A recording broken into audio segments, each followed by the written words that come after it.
We are. There's Lance.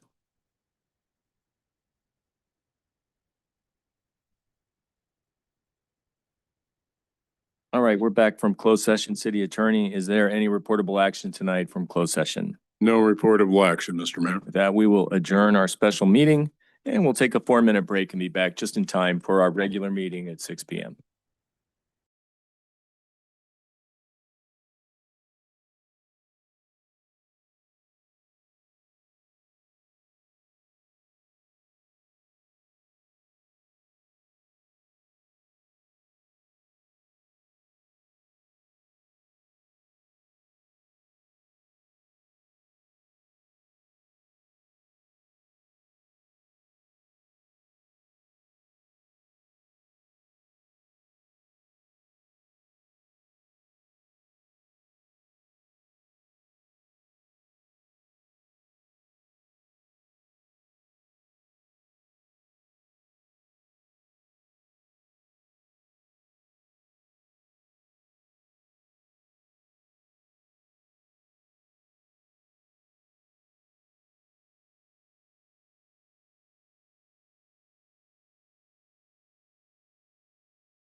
All right, everybody, welcome to our Selma City Council regular meeting. Tonight it is 6 p.m. and it's June 2nd, 2026. in the Selma City Council chambers at 1710 Tucker Street in Selma, California, 93662. The teleconference phone number is 301-715-8592. The webinar ID is 891-6864-5005. When on the phone, if you wish to address the council during the public comment part of the agenda, press star 9 to raise your hand and we will select you from the meeting queue. Press star 6 to unmute and mute yourself. Notice to meeting attendees. Members of the audience shall not engage in disorderly or boisterous conduct, including the utterance of threatening or abusive language or other acts which disturb, disrupt, or impede or otherwise render the orderly conduct of a city council meeting infeasible.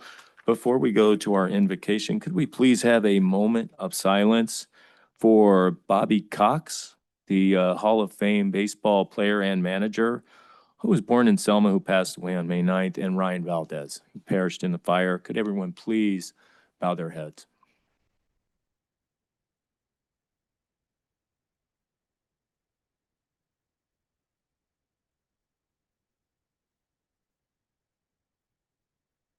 Thank you for that moment of silence. Much appreciated. Now I'd like to ask Pastor Chad Fagundes of the Canoyan Selma Church to come up and deliver our invocation tonight. Welcome, Pastor.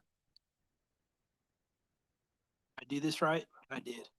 Would you guys go ahead and bow your heads with me as I lift us up in prayer? And so, God, we just pause in this moment tonight because we just want to honor your name.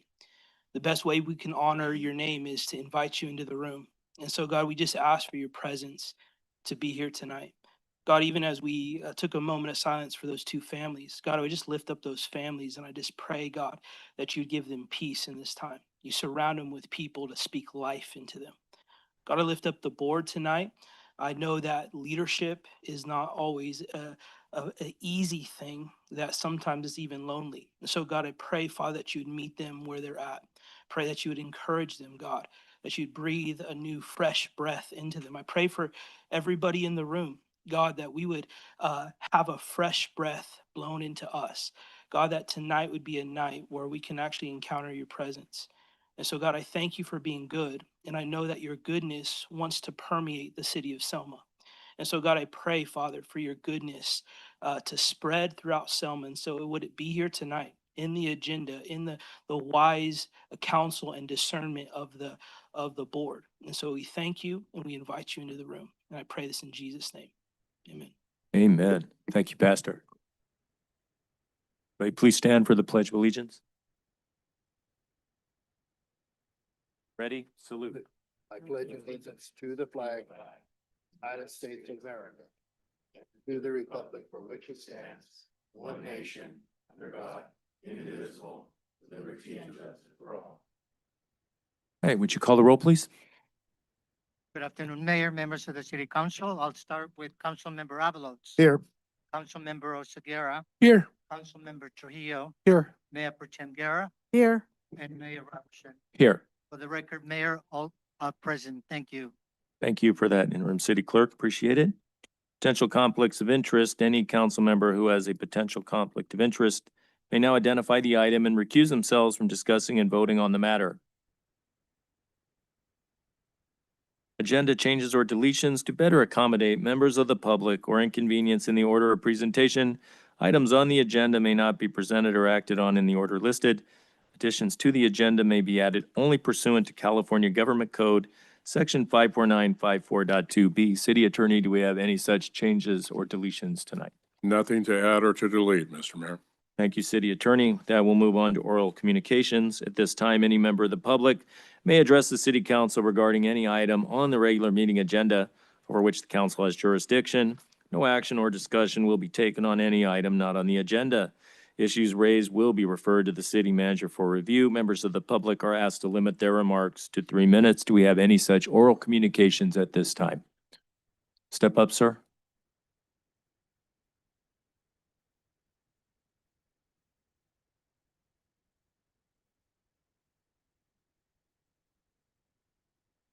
My name is Robert Cortez, and I'm here. I came to vote this morning, and as I was leaving the voting area, I saw across the street is where the old police department was, and I noticed something sticking out of the ground So I went to look at it and I says, this is something special here. And I'm gonna read it to you. It's a memorial plaque. And I'm gonna read it to you. In loving memory of Sean Reed, 1968 to 2002. Now, I looked at this memorial and I talked to Police Officer Guzman. And he says he remembers it, but he doesn't know the person as far as the circumstances of why it was put there. But this monument is deteriorating over there, okay? All I have to do is kick the backing on it and it's gonna fall. What they should have done is when they left the old police department, they should have took it out and brought it over here to the new one. And that's where it belongs, okay? Because to leave that there, I mean, I went home and it just stuck in my head like this, like, get me out of there. I need to leave that place. There's nobody there anymore and nobody really cares, but I do because I saw it there. So you need to see if you can move that. It doesn't take much, maybe a shovel and it'll be pulled out easy. Okay, it's stuck to wood and it's deteriorating. See, so I don't know who Sean Reed was, and I don't know if any of the police officers knew Sean Reed, but it says in loving memory of Sean Reed. Okay, it's in front of the police department. As you go up the front door, it's to your right side. There was a tree there, and that's gone a long time ago, but the monument was left there when they pulled out of there. Maybe somebody forgot to bring Sean Reed over here to the new police department, okay? Because it doesn't belong there anymore. He's been, for me, he's a monument left behind, okay? So that's where it is right there. If you can go look at to that monument yourself. Got it. Thank you, Mr. Cortez. Appreciate your calling our attention to that. We'll certainly follow up with the police department to see if there's any more knowledge about that memorial and what should be done with it. Anybody else with oral communications at this time, please step up.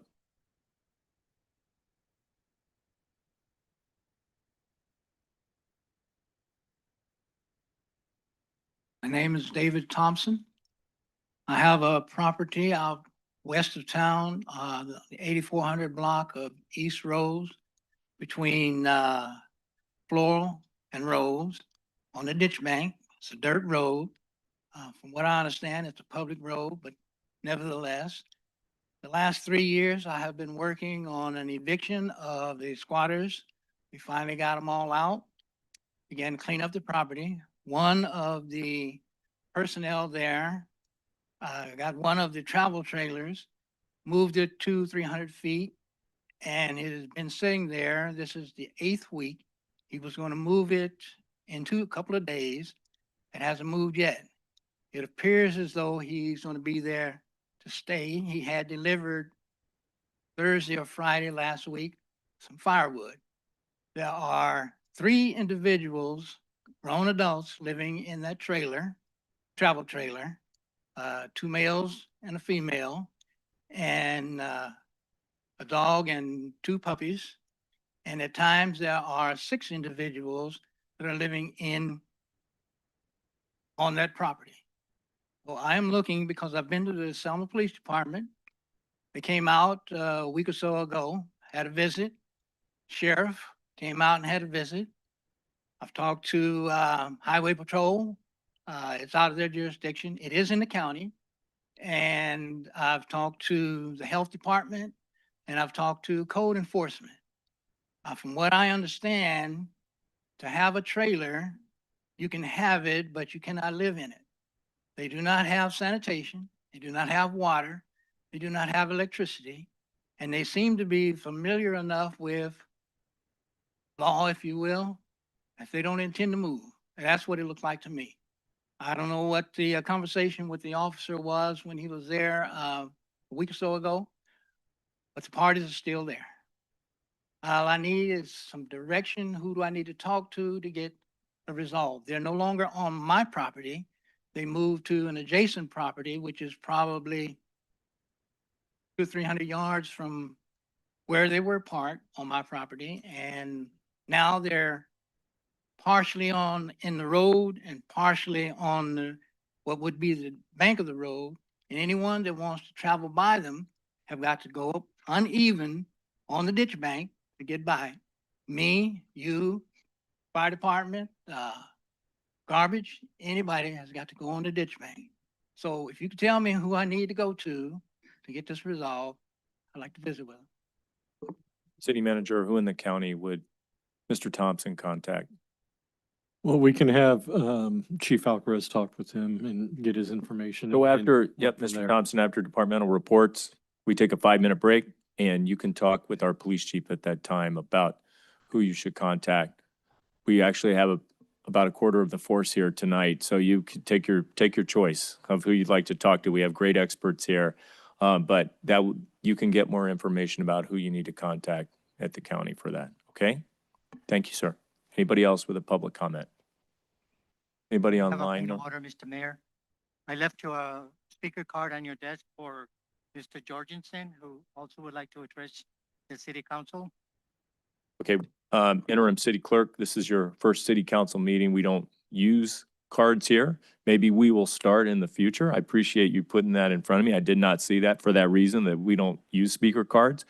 Did Mr. Jorgensen wish to address the council on the upcoming Lavina project or something that's not on the agenda tonight? What do you want to talk about? Okay, that'll be coming later on tonight, okay? So you'll have your chance for that public hearing then, okay, Mr. Jorgensen?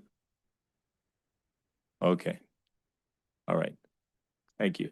And Daryl did ask that with me. We thought it was a good way of trying to, with so many people, getting names down so that way we could accurately reflect them in the minutes and stuff. Yeah, maybe we'll take a look at that in the future, Yep. is adding that. Maybe at a council meeting, we'll discuss it. Thank you. Appreciate that. Thank you, Mayor. Thank you. Okay, anybody online or on the phone with a public comment at this time? Mayor, I see no hands raised at this time. Okay, so we will move on from oral communications to special presentations. Our first special recognition is a service award presentation to retiree Lance Pierce for 20 years of service with the police department. Chief Alcaraz. Good evening, Mr. Mayor, members of the council, and everyone present. Lance, you mind standing up? I'm going to embarrass you a little bit, so I'm going to put you on the spot. Yeah. So today's staff is recommending or recognizing retiree Lance Pierce for his 20 years of service, dedicated service with the City of Selma Police Department as a police officer. A little bit about Lance. Lance has been with the Selma Police Department for approximately 20 years. During this time, Lance has received several awards, such as a Avoid DUI Award, a Life-Saving Commendation, and an award from the California Legislative Assembly resolution. Lance served as a field training officer for the department and was certified in many areas to include taser instructor, basic police motorcycle training, standardized field sobriety testing, traffic collision investigation school, and most notable, Lance was certified as a law enforcement and school resource chaplain. We want to thank Lance for his many years of service, and he will be deeply missed, and we wish the best for him in his future endeavors. And we're all jealous of you, Lance. You got to retire.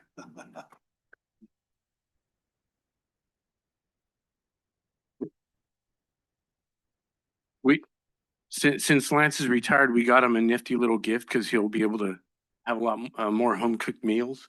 Now he have a regular schedule. So I'm going to present this to Lance, and we'd like for him to take some pictures with his family if he doesn't mind. Yeah. So should he choose? Lance, do you want to? Absolutely. Comes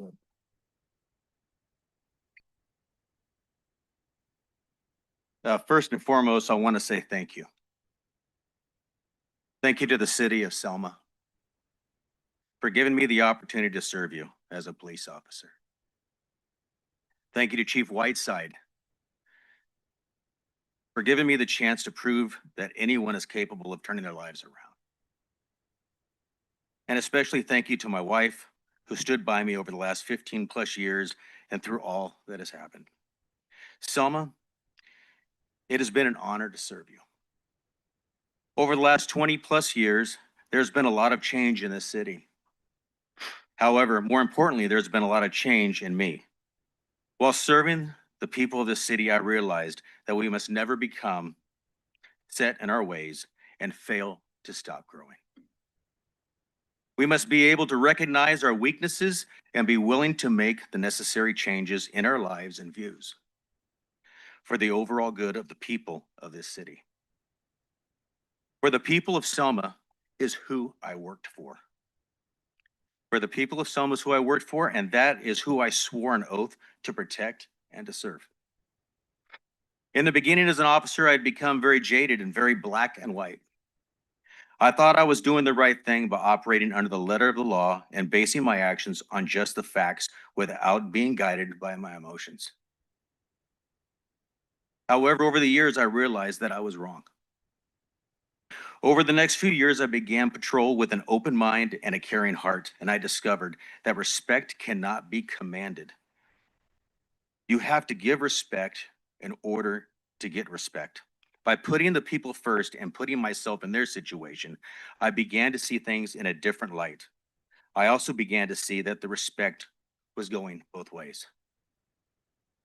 As police officers, we cannot be effective without having the respect and support of the people of our city. As the people cannot expect their officers to sacrifice everything for a city that has no respect or support for them. Selma, you have made me a better police officer, a better father, better husband, and a better man. For that, I will always be grateful. So to the people of Selma, I say thank you and God bless. So for the final time, I say, Selma 83, log off.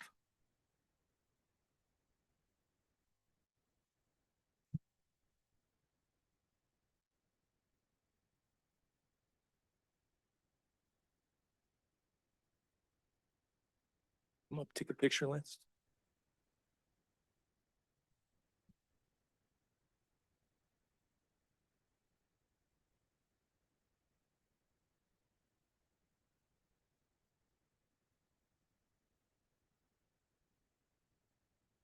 Ready, 1, 2,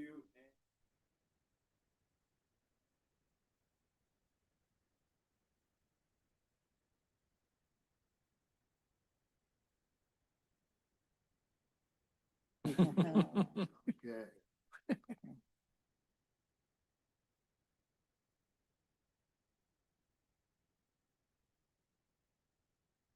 Right, Lance. Thank you, Lynn.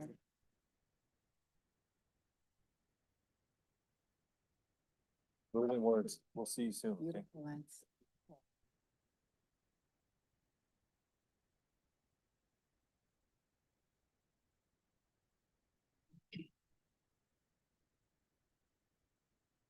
And very appropriately, we will now move on to our second item on our special presentations, which is the annual police department report. Chief Alcaraz. Thank you, Mr. Mayor, members of the council, and everybody in attendance. I first want to start by thanking Lance for coming out tonight and his family. It's good to see him again. I'm super envious. I hope to someday I get to that retirement point. But my kids are still in college, so it's going to be a while. That said, I also want to thank all the staff that came out from the Selma Police Department because I think it's crucial that they be here tonight because what we talk about right now are they're just a bunch of numbers, right? They're results of all of their hard work. And I want them to know how special it is to me, to you, to the council, and to our community, because the work that they're doing is making a difference. These numbers here are really just benchmarks. It's something to guide that we're moving in the right direction. What it really means to me, though, is when I drive around town, the city looks so much better. I see people walking at night. I see people exercising, kids playing in the parks. That's only happening because our community members feel safe to do that. And this day and age, that is a monumental task to accomplish. And that's all the hard work of all of these law enforcement professionals behind me. I don't do it at all. I just find great people that care. And I couldn't be prouder of every single one of them. I was speaking earlier today and I mentioned Sir Robert Peel. And if many of you don't know, Sir Robert Peel is the father of modern day law enforcement. And Sir Robert Peel said quite eloquently that the people are the police and the police are the people, meaning law enforcement officers are paid to do a job that's inherently natural to each and every single one of us citizens, and that's to keep each other safe. So their commitment to make that happen does not go unnoticed. I'm extremely proud and honored to lead these brave and committed professionals. And I want to just kind of expand on that a little bit with this annual report, because the numbers, again, they're just numbers. It's all their hard work, day in, day out, whether they're tired, where they have things going on at home, whether they lose a brother in the line of duty. They came out and continued to work hard and we're committed to the city of Selma, and we are seeing the fruits of all that hard work, sacrifice, and commitment today. So if you'll allow me, I'll try to surmise this. We'll go over our 2025 annual update. So nobody wants to read my message, but it basically says that before beyond mentioning just 2025, I always try to correlate what's gone on during my tenure as your police chief. And in a nutshell, this is really kind of what I just spoke to, and it's using some different words. But over the past 3 years, what these remarkable professionals have done is they've reduced crime 55% over the last 3 years. They reduced traffic collisions by 42% over the last 3 years. They've taken over 220 guns off the street in the last 3 years, meaning they're taking illegal firearms out of the hands of people that be using them for nefarious and criminal activity, which makes our community exponentially safer. And we're seeing the fruits of that now, correct? The biggest, and I'll just say, for 2025, for the first time in probably over 10 to 15 years, we had no homicides and no fatal traffic collisions. That is quite an astounding feat, given that we're on the 99 corridor in the middle of Fresno County and Tulare County, and the traffic that traverses through our city it's enormous. So that creates an enormous policing challenge, and to be able to show those kind of numbers shows their commitment and hard work and dedication.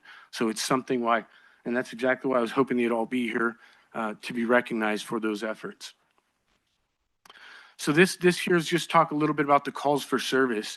We have our communications dispatchers.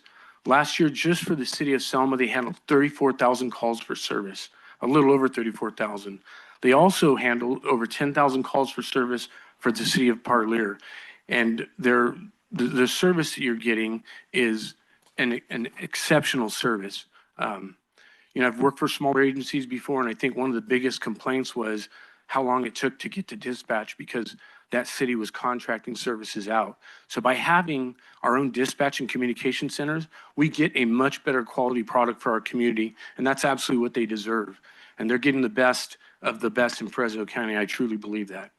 So that again, over 44,000 calls for service in a year. That means they're picking up the phone, they're answering the radio.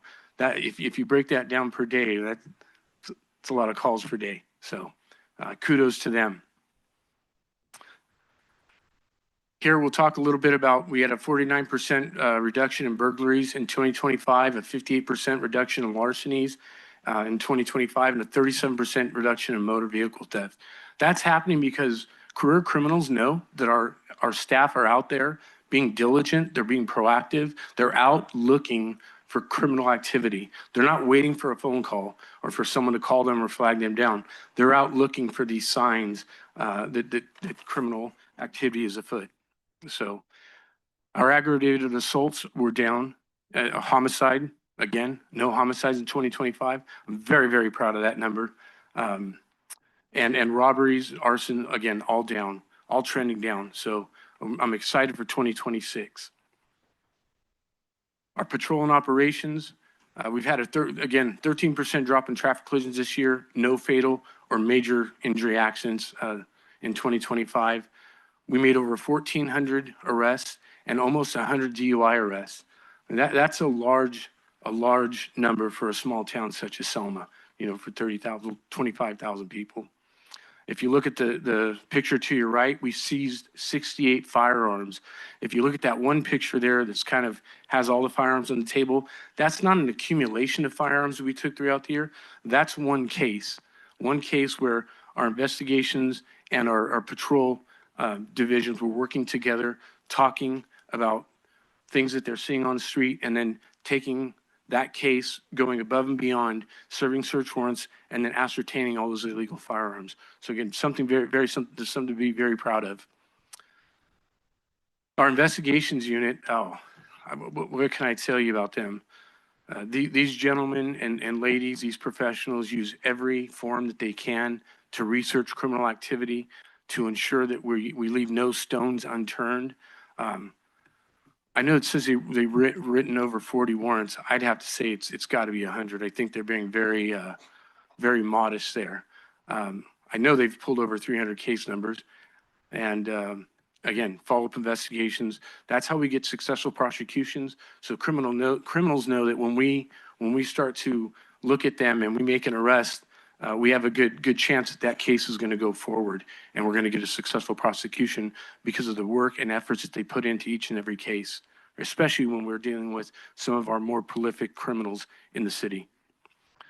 In addition, we're able to get 2 school resource officers, one at Abraham Lincoln and one at the high school. And our school resource officers do a phenomenal job, not just staying at the schools, but trying to get into elementary schools and then assisting patrol when they can, whether it's after school's out or covering a shift. So they make an enormous sacrifice to help ensure that not just the school resource program is running well, but they also assist in investigations at times and operations. Oh man, I'm code enforcement. I'll tell you, when I first got to Selma, I asked for code enforcement. My peers told me, "Are you crazy, Rudy?" And I said, no, because I felt that code enforcement wasn't being utilized to its fullest potential. My first couple years, it was rough getting code enforcement up and running, finding the right personnel.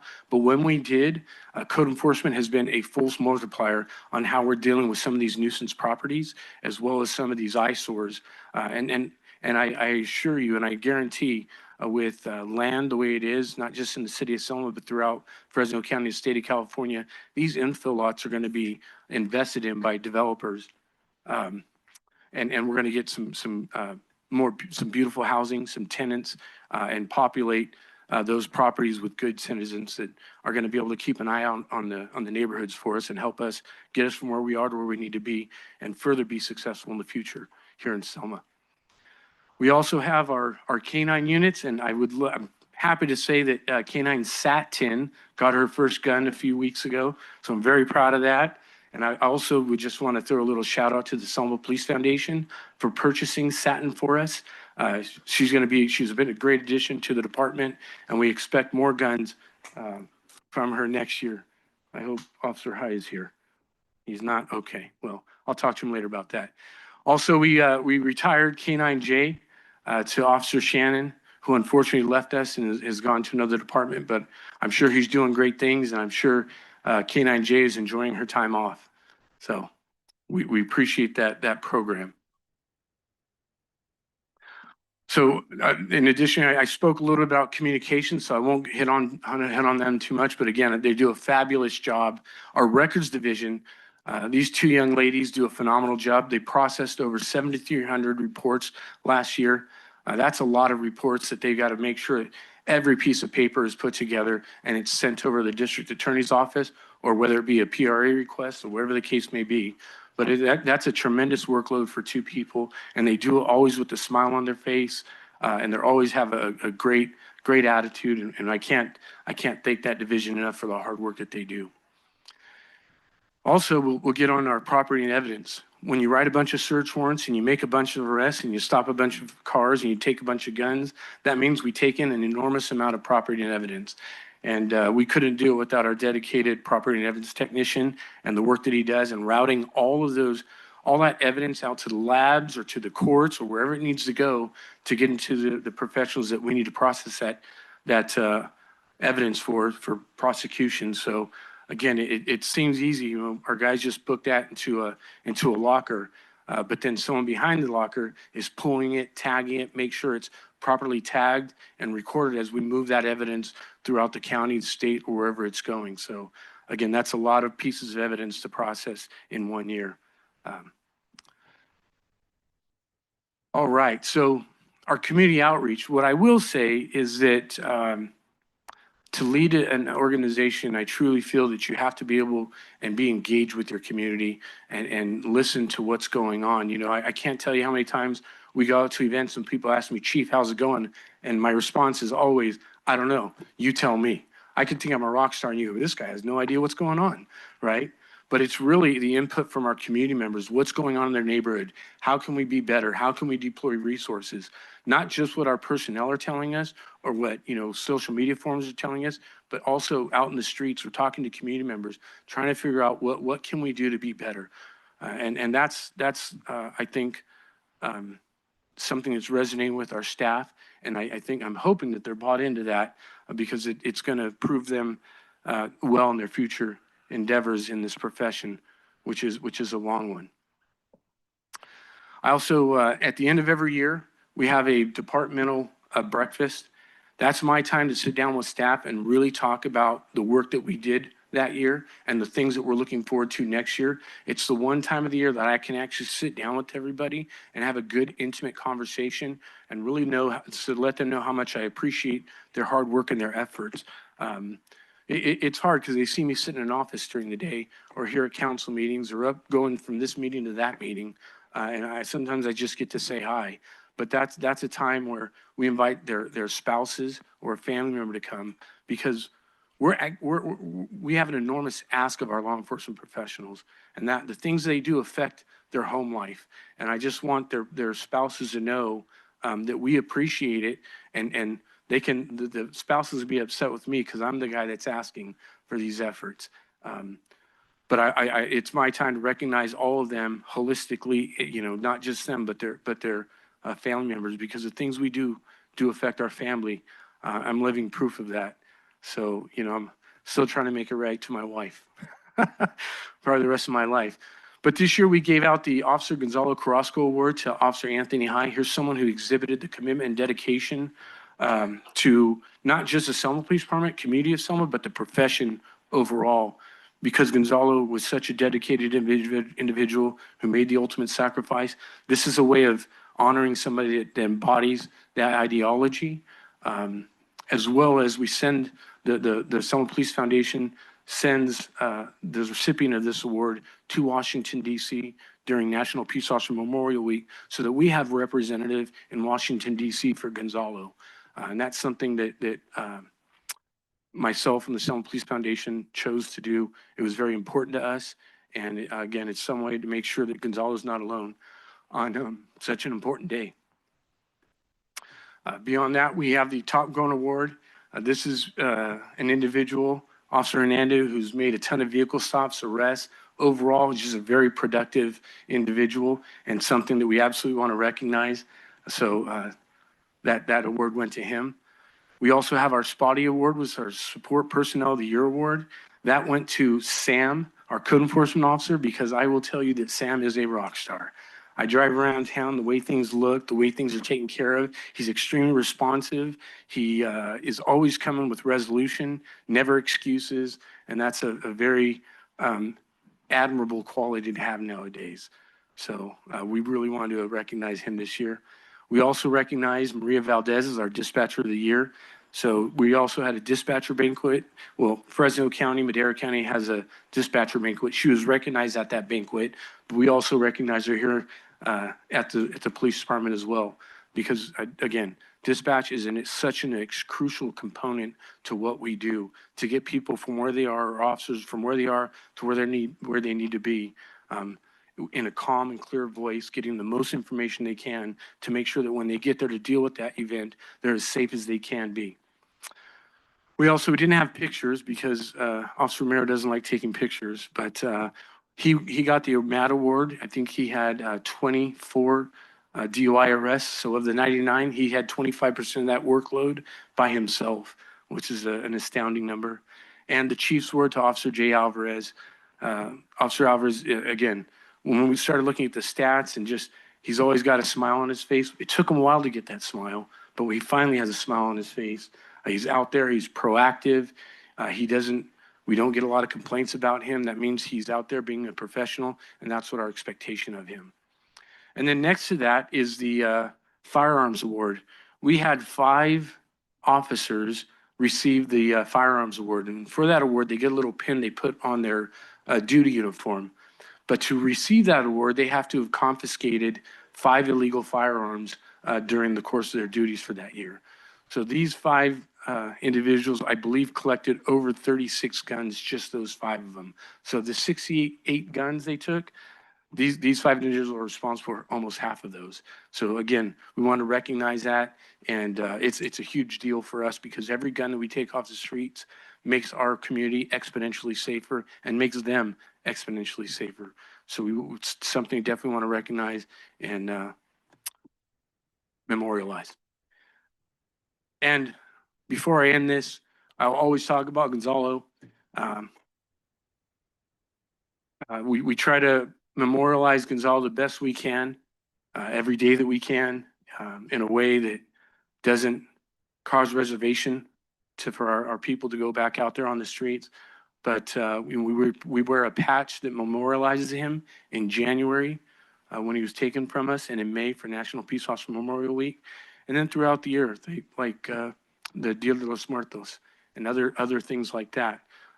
We have the beautiful monument at the front of our police department to always remind us that that this is the unfortunate part of our job, and that's what we're committed to do. And the very last picture, when we took our annual picture, Maximus was able to come and take a picture with us. So Maximus is right there in the middle. We try to include Maximus with us and remember him at Christmas and his birthday, and anytime we have any significant event at the Selma Police Department. So Mayor, members of the council, that's our 2025 annual report. It's an honor to bring this information to you. And gentlemen and lady behind me, thank you so much. I absolutely appreciate all your efforts. Thank you.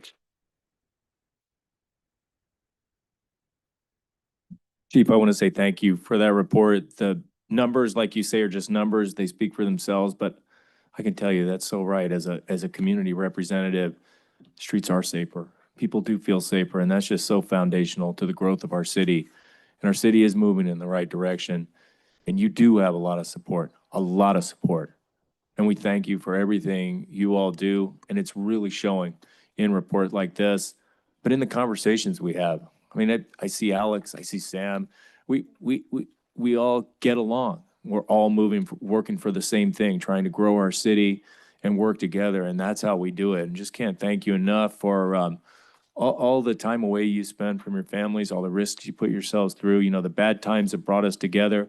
There's a huge community support for the Crosco family, and the good times bring us together. And we're in the good times right now. Let's keep them going. Thank you, PD. You're doing an awesome job. Please keep up the good work.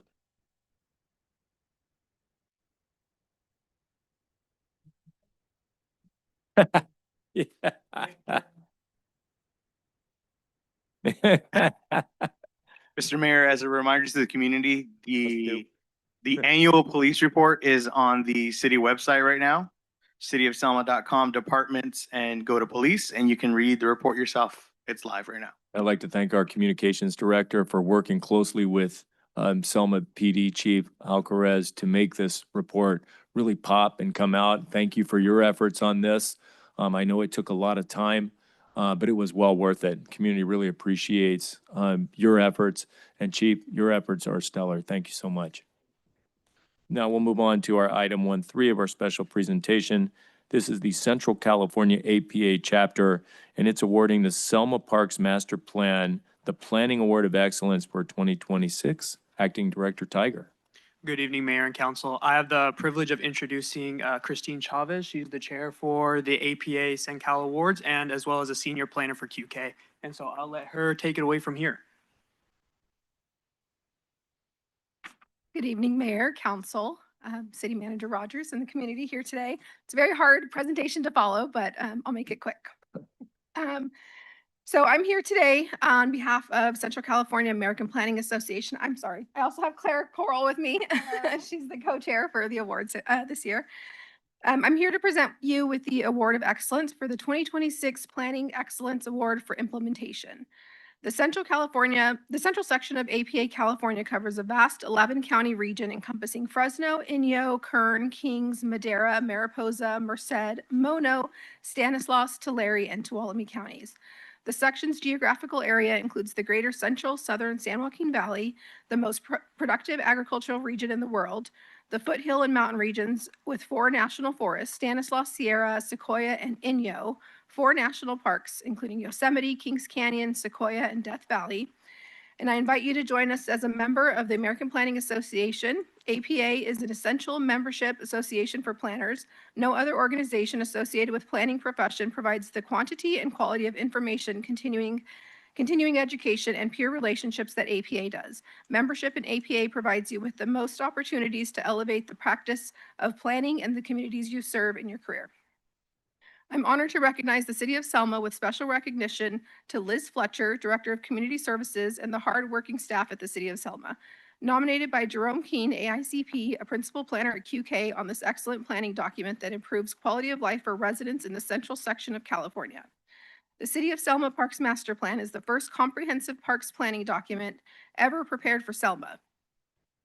A community of over 24,000 people, that's 82% Hispanic, ranked among California's top 25% most disadvantaged communities, and home to a park acreage deficit of 75.1 acres relative to the city's own general plan standard.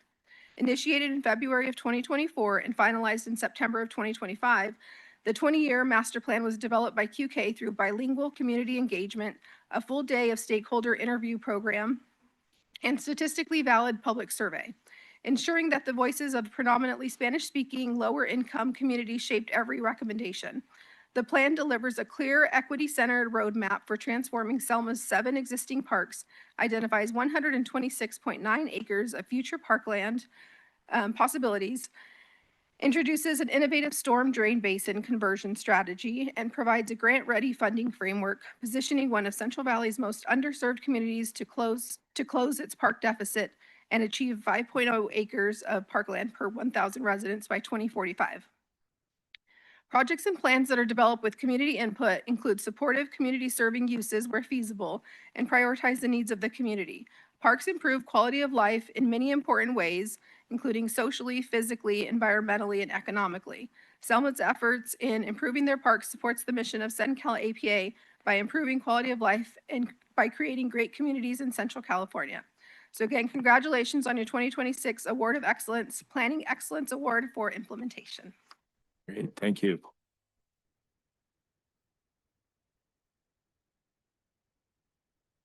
Yeah, come on up. Thank you for this award. Sounds great. Stand down there and we'll stand up behind you. Sounds good. Come on up. We'll let Director Matt handle it.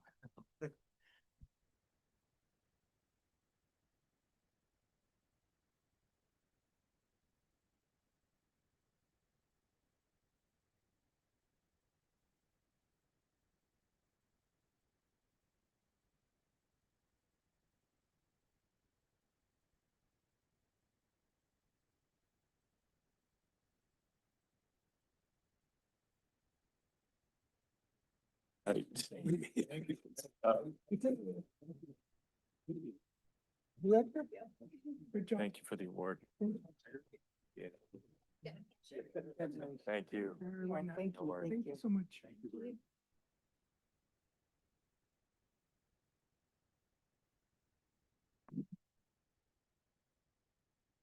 All right, with that, we were going to move on to our final special presentation of the evening, which is a Bank of California presentation.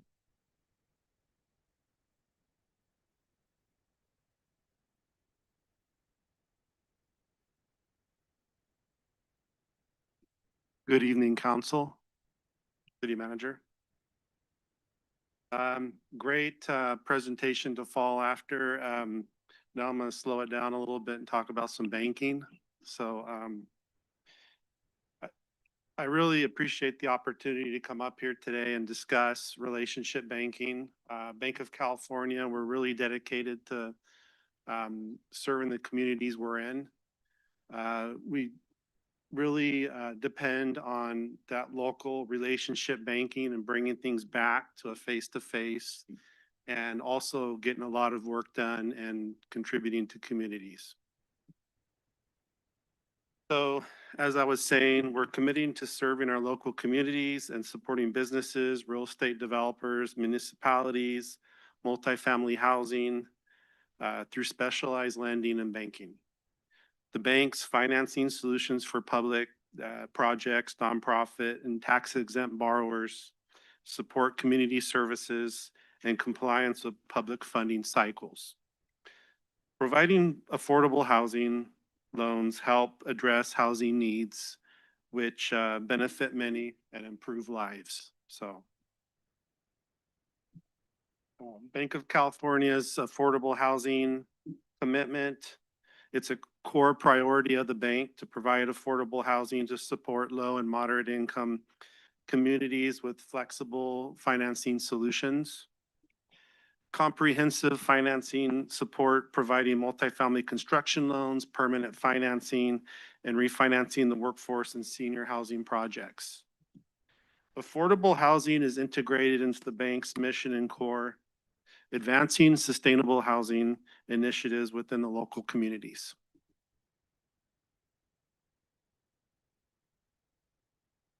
We use simplified tax-exempt loan structure and have experienced legal teams to make the processes smooth and move forward as quickly as possible.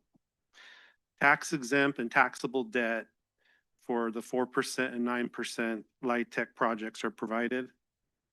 Direct debt funding from $5 million to $100 million is available with Bank of California.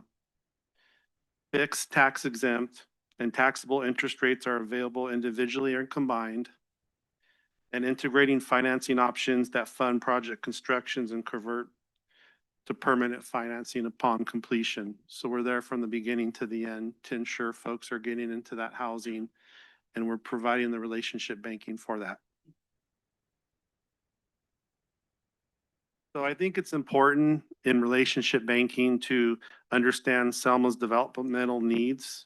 So I think it's just good to have open dialogue like tonight, being able to present. I'm honored. With partners. So it starts with understanding city priorities like housing and economic development. And then discussions with related parties such as developers and real estate investors. Identifying next steps. There's a lot of details. So being able to identify projects, timelines for funding, and complementing other funding sources and those timelines as well. So everything's coordinated. And then the long-term commitment. The bank offers guidance and commits to responsible lending and community development. So once again, I just appreciate this opportunity to talk about relationship banking. Bank of California, we are a large regional bank, but we do have a focus on community banking and being available in the communities we serve, like Selma. Thank you again and have a good evening. Thank you, Tommy, for your presentation. Real quick, are you planning on moving into Selma? Where is your bank located currently? Thank you, Mr. Mayor. So currently we have a branch in Hanford, but I am all over the communities we serve. We also have a branch in Fresno and Visalia. So we don't currently have a branch in Selma, but I'm always a phone call away. I'm available at any time. Great. Thanks for your presentation. Appreciate it. Thank you. With that, we're going to move on to the consent calendar. All items listed under the consent calendar are considered routine. The complete consent calendar will be enacted by one motion by roll call vote. For purposes of discussion, any council member may have an item removed from the consent calendar and made part of the regular agenda. The council can then approve the remainder of the consent calendar. Does council have any items or an item they would like removed from the consent calendar tonight? I'll take off item 2-3. Is there a motion to approve items 2-1, 2-2, and 2-4 through 2-7? I'll make a motion. Call the roll, please. Councilmember Avalos, Yes. Councilmember Oseguera, Yes. Councilmember Trujillo, Yes. Mayor Pro Tem Guerra, Yes. Mayor Robertson. Yes, and just let the record reflect the Mayor Pro Tem Guerra made the initial motion. Thank you. Mr. Mayor. Item Motion 2-3. 5-0, Mayor. Thank you, sir. Item 2-3. Did you want to expound on this? If I may, Mr. City Manager. Thank you, Mayor, members of the City Council. I called to the attention of the city and the city manager when we were putting the agenda together, that typically these type of items regarding an election is a matter of high public policy interest, and therefore I wanted members of the public to have the opportunity to weigh in, offer public comment, and so this is the reason why I mentioned to the city manager as to why we needed to pull the item. We can move it when we get to the calendar under regular items, and we can have that discussion. But we pulled it, so it's actually a regular item now. Does a member of the public or any members of the public have any comments they would like to make about this agenda item about the upcoming November 3rd election? Do we have anybody on the phone or online who would like to make a comment about this agenda item? Mayor, I see no hands raised. Is there a motion to approve this item? I'll make a motion. Is there a second? Second. Call the roll, please. Councilmember Avalos, Yes. Councilmember Oseguera, Yes. Councilmember Trujillo, Yes. Mayor Pro Tem Guerra, Yes. Mayor Robertson. Yes. That motion also carries 5-0, Mayor. Thank you. Thank you, City Clerk. Moving on to departmental report, City Manager. Yes, thank you, Mayor and Council. It's been quite a while since we were up here. Actually, not really. We were up just last week. But yeah, since then, I've met with various developers related to different developments going on in the city, Raven, Crown, Selma Marketplace, Casitas developments. Also worked with finance and engineering on the fiscal year 26-27 budget document for the June 16th agenda. Community Development and I met with a party that had some questions regarding the surplus notice of availability for the Nelson and McCall. At this time, no offers have been submitted for this property. They have until July 13th, I believe, July 11th or July 13th. Met with HDL consultants to review the fourth quarter 25 sales tax receipts. Overall, the fourth quarter was up 2.7% over the prior year. And with yearly 2025 sales tax receipts up 1.1% over the prior year. The Lennar project has started moving forward with building their homes for the Amberwood project and are pulling pulling permits for those homes. I attended the ICSC conference with the mayor and the majority of council members. It was a good event, and Director Moreno and I learned a lot and got some good information.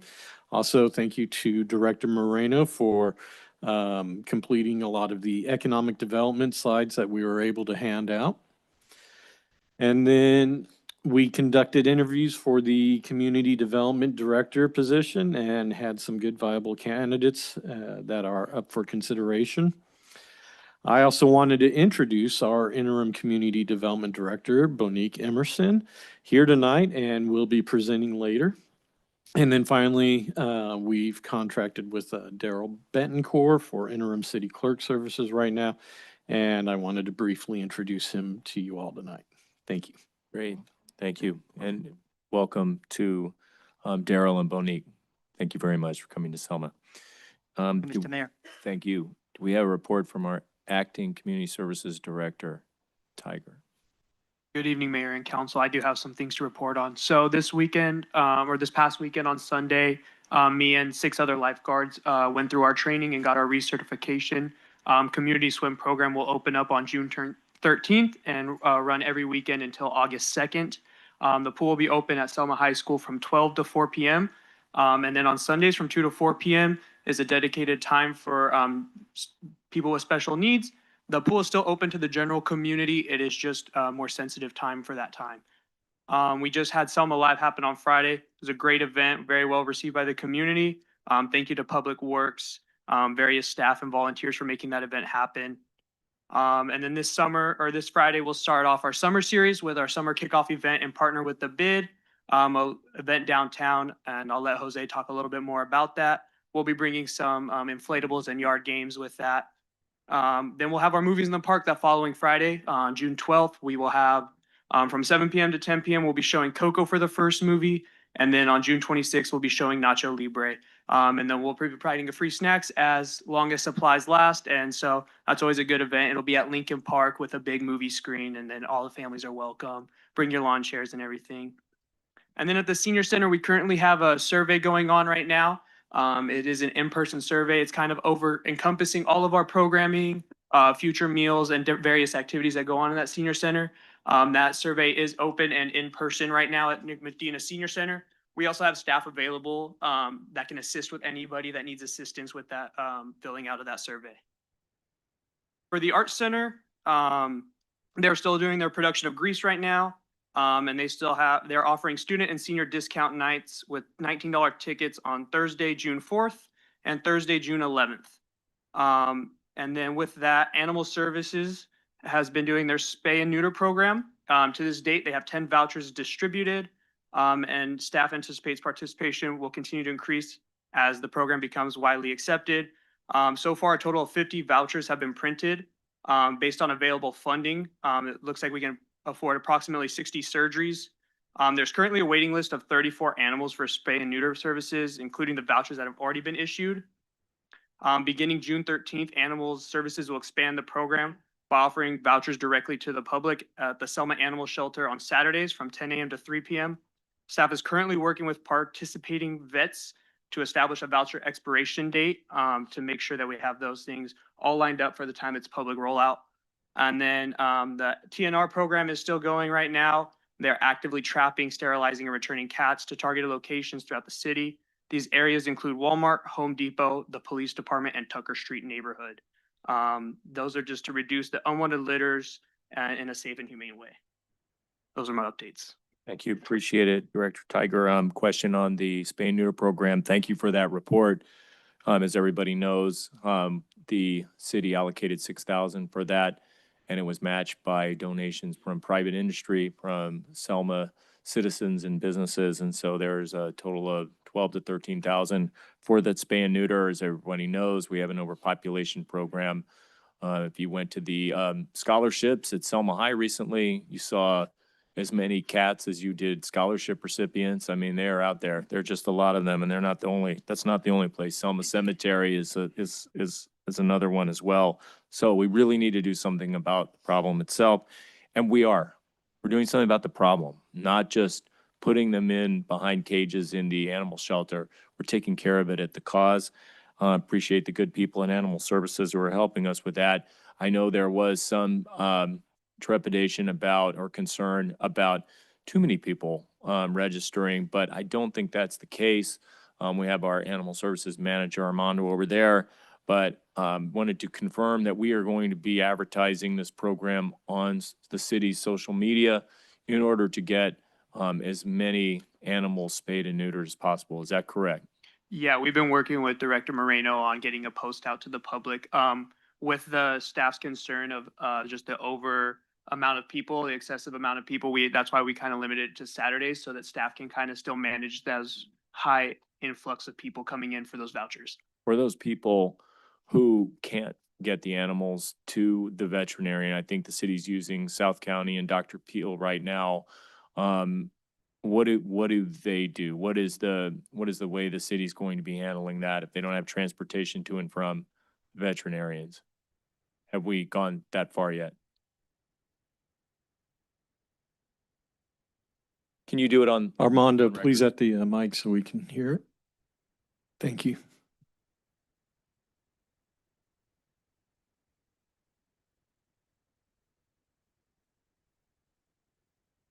Well, We are trying to get. and just introduce yourself for the record, if you would. Armando Gorola, Animal Services Manager. First time up here. We have, Always fun. we're going to start doing a waiver. So if we're going to be transporting some animals, we'll be transporting them very short distances from the city of Selma, wherever they're at. If they can't do it themselves, to the actual veterinary clinic, South County, or Dr. Pills right there off of Manning and McCall. When they are done, the doctor will call us, we'll go pick them up and transport them back to the house. Normally this will be for people who don't have a ride, are disabled and can't do it themselves. We'll be more than happy to do it for them.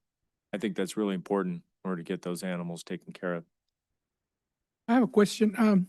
When you do the rollout, can you please make sure you do it in Spanish also? Absolutely. I just got another hit on social media. Person Spanish speaking, they wanted to know, where to go. And so Nidia and myself directed the people to come and see you at the shelter. So Yeah, I know you want to do it on Saturdays only, but if they're coming on social media, it's because they don't know what's going on. So Right. very And if- important that you guys and Director Moreno get it out to the community in my area, which is the barrio, because the need is great out there. Absolutely. Thank you. We will be doing it in Spanish also. If I may, real quick, the reason that it hasn't been so much brought out into social media is we're just working out those behind the scene kinks right now. So it's completely ready to go once we roll that out for the full community. So we're just working behind the scenes on those final detail things, and then it will be rolled out to the whole community and social media. Sounds good. So could we get another report in, say, another month? Can you guys come back, Absolutely. give us another report? Sounds Absolutely. like you're starting to ramp up now. Thank you. Appreciate that. Thank you.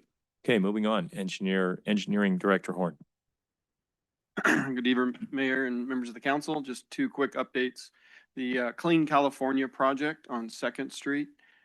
We just were informed that Caltrans has issued that encroachment permit and approved the plans that the consultant worked on. So they'll continue to move forward now with getting ready to have that project go out to bid. So we appreciate Caltrans' help to get to that point.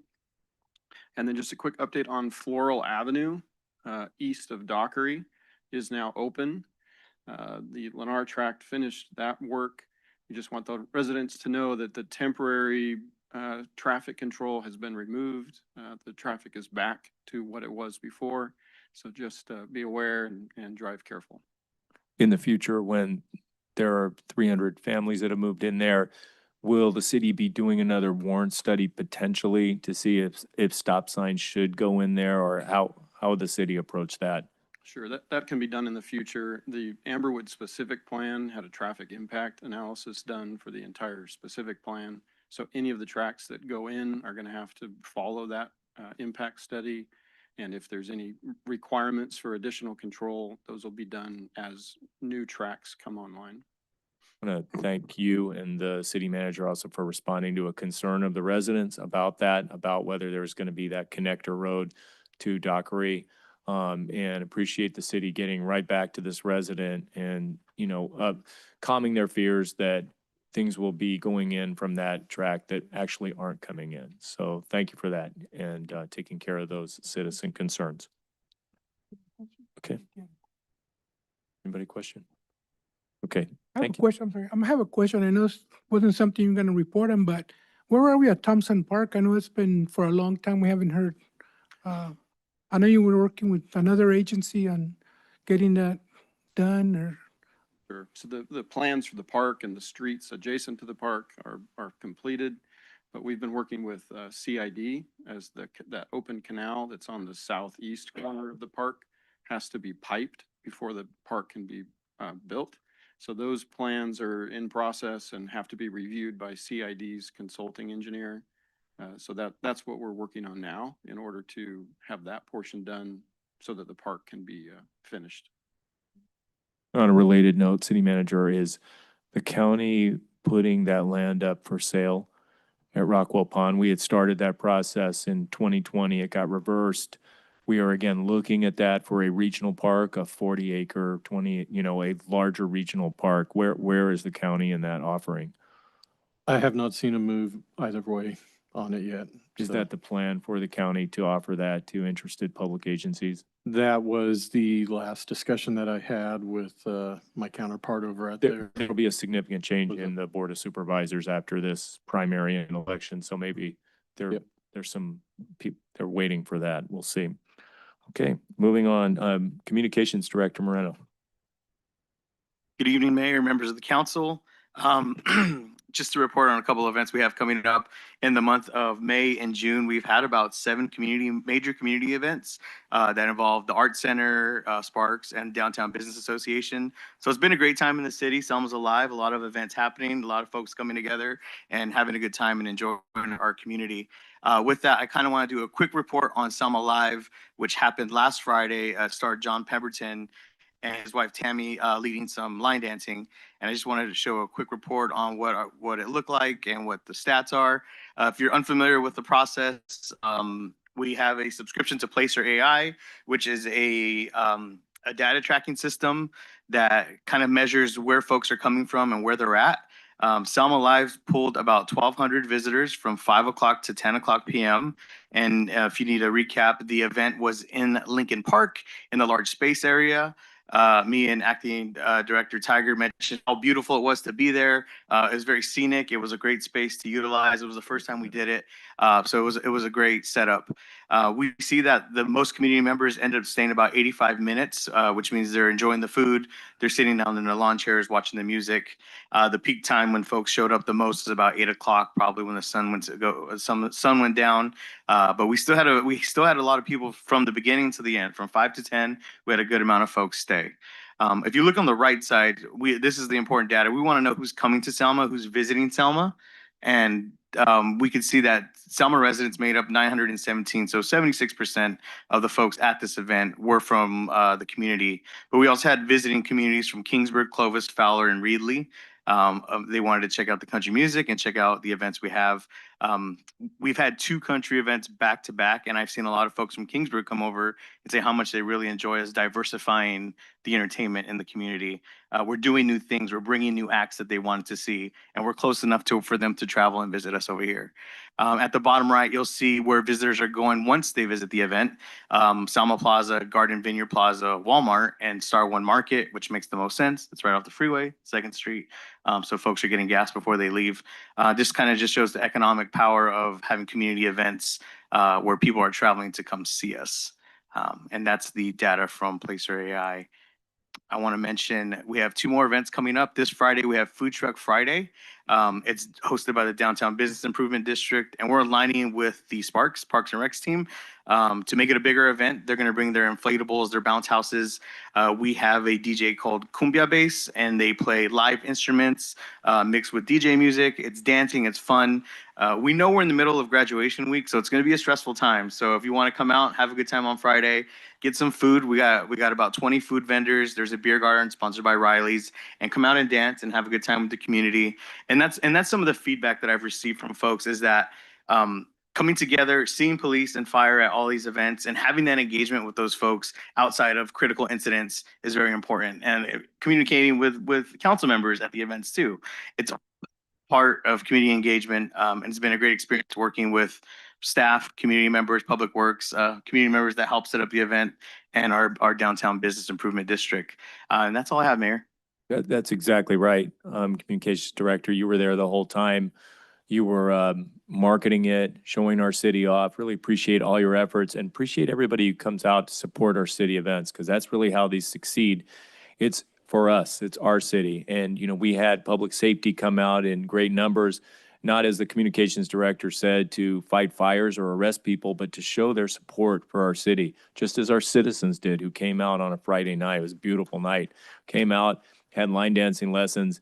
We'll have different type of music this weekend, but it's all about us citizens supporting our city. And that's really what we're trying to do, because this city is for our residents. We're trying to make it a better place for us to live. And I think we're seeing the results. Our city looks better. Our people are coming out.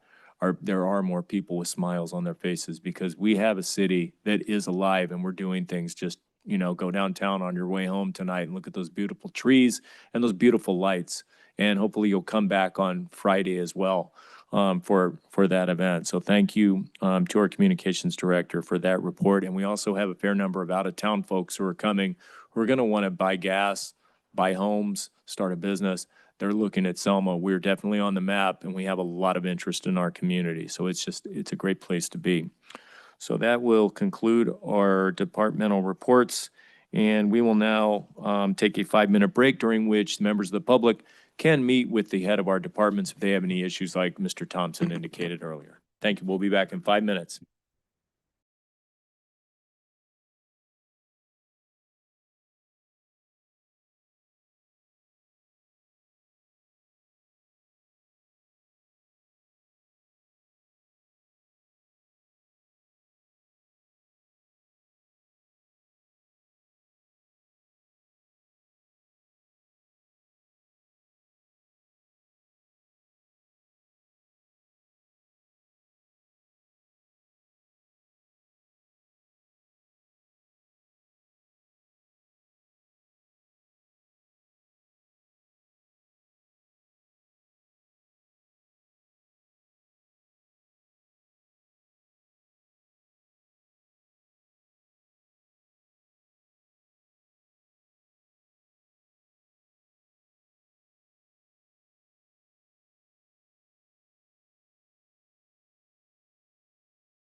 All right, everybody, take your seats. We're going to get back in session.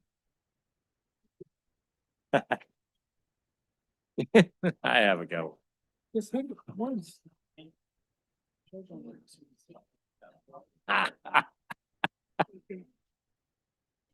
My left hand. All right, everybody, we're going to get started. We're going to get started with item 4 of our agenda tonight, which is a public hearing. It's an action item, and it's public hearing tentative subdivision map and annexation pre-zone Lavina Tract 6514 Crown Homes Development. City Manager. Yes, Mayor and Council. Before we begin, I wanted to note that this application has generated significant discussion regarding general plan consistency and proposed pre-zoning as reflected in the record before you. Planning staff and the city attorney have reached differing conclusions regarding the interpretation of the general plan and the zoning ordinance. This issue has been thoroughly reviewed and analyzed through both the planning and legal processes. To ensure an orderly discussion, I will first ask planning staff to present their analysis and recommendation, followed by the city attorney's legal analysis and recommendation. And then we'll bring it back to council to ask questions before opening to the public. With that, I will turn the item over to Bonique Emerson with our planning staff. Good evening, Mayor, council members, Bonique Emerson, Interim Community Development Director. So wait for the presentation to load here. Okay, so again, the item that I'm presenting to you tonight is item number 4 on the agenda, track 6514, the Lavina Crown Homes Development. Next slide. So first, just a quick project summary. So the project includes several components, including tentative tract map 6514, an annexation into the City of Selma, a pre-zoning to the R14 zone district, and a CEQA exemption. So the project area is approximately 78 acres in total area, and approximately 53 acres of that is proposed for development. This proposed development includes the subdivision of that 53 acres into a 237 lot single-family development. Within that development, there are 2 neighborhood parks, and the exhibit there demonstrates the location of the project area. Next slide. So tentative tract map again proposes to subdivide the property into 237 single-family lots. There will be 2 parks. The parks total 4.3 acres in area. There's a larger park that's a little over 3 acres and a smaller park that's over 1 acre in size. There's also a ponding basin and public improvements proposed for that map. The pre-zoning proposes to pre-zone the 78 acres to the R14 zone district. The annexation proposes to annex approximately 78 acres into the City of Selma. And the CEQA determination is that the project is exempt pursuant to CEQA guidelines sections 15183. Slide. So this is staff's recommended action, which is to introduce by title only the ordinance of the City Council of the City of Selma to amend the official zoning map of the city to pre-zone 8 parcels. The parcels are identified there by assessor parcel numbers. Again, these total approximately 78 acres. And the pre-zone would be to the R14 zone district and approve the CEQA exemption finding. Also, we ask that you consider the annexation and tentative tract map.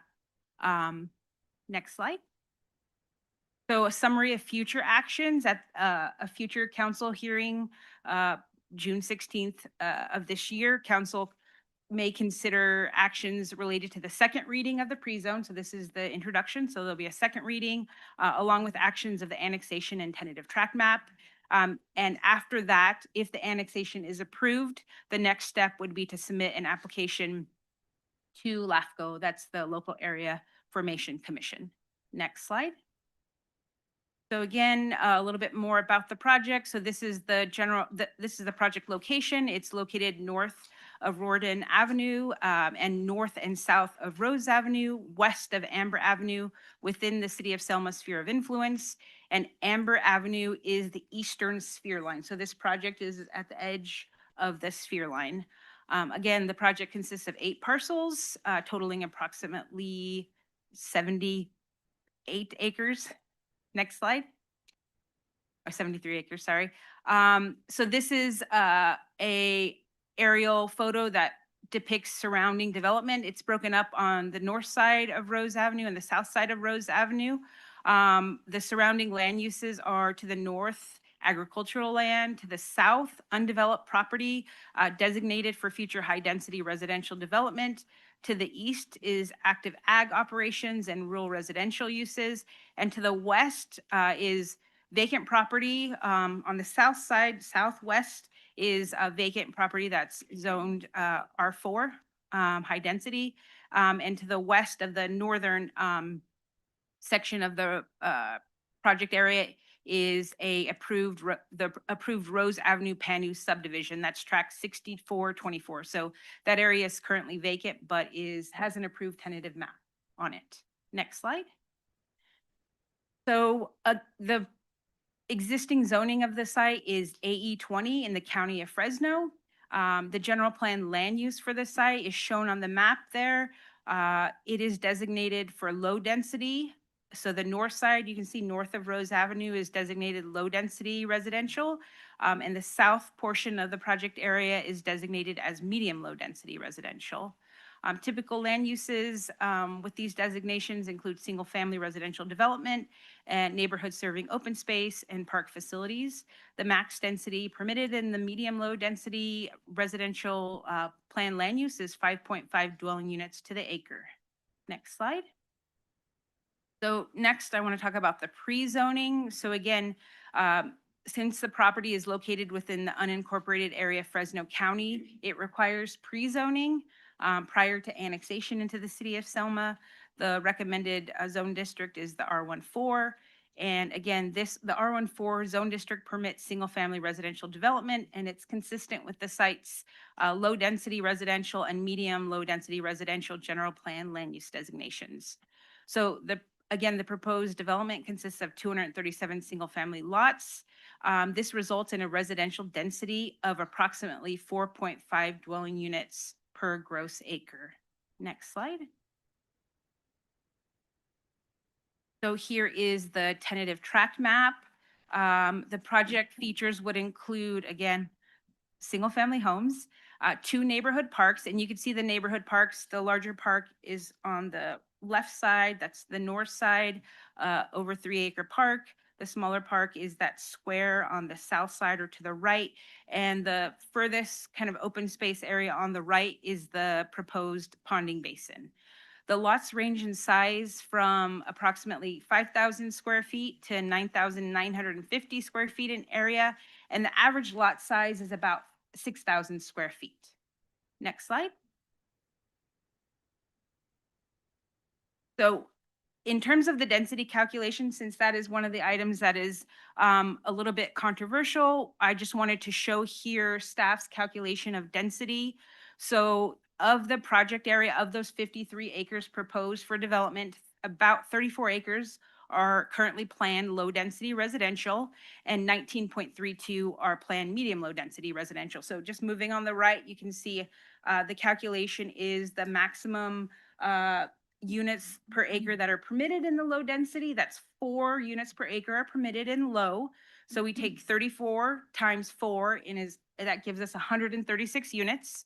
For the medium low, the max density permitted in that designation is 5.5 units to the acre. So 19.32 times 5 is 106 units. So we add those two together to get a total of 242 units. That's the max density permitted on the site based on the general plan land uses. So given that, since the project is proposing 237 units, it's below the maximum units permitted and below the maximum density permitted.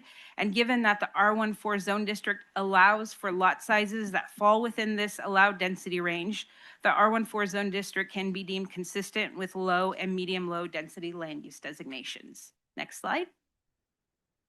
So just to further discuss general plan consistency, I want to talk about the blending of densities because that's what's occurring on this project site. And blending of densities across multiple land uses across a single project is a standard planning practice that's done in many cities. It allows for open space, trails, and other outlots to be placed on portions of the site without preventing the site from building at maximum density. The practice is further supported by language and policies in the general plan. Many of those policies are outlined in the staff report before you. There is one general plan policy that I pointed out here, which is section 1.5.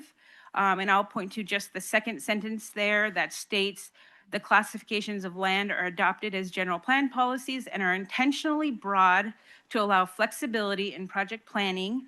And I'll just leave it at that. That's one of the policies that's within the general plan and included in the staff report. Just underlying the general plan land uses are intended to be flexible. Next slide.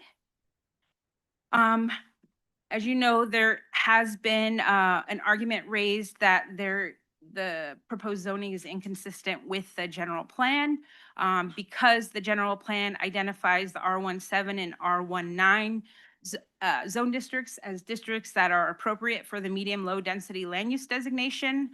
And the proposed R14 zone district was created after the general plan was last updated, and thus it's not listed in the general plan. So staff does recognize that the general plan does not list R14 in the table, the consistency table in the general plan. However, the issue is not entirely clear cut because the general plan refers to R17 and R19 as typical zoning districts, and the proposed project still falls within the general plan's allowed density range for low density and medium low density, as I previously presented in an earlier slide. Next slide. So we did receive a letter from the applicant's attorney on May 29th. And the letter was protesting the argument that the proposed R14 zone district is not consistent with the city's general plan.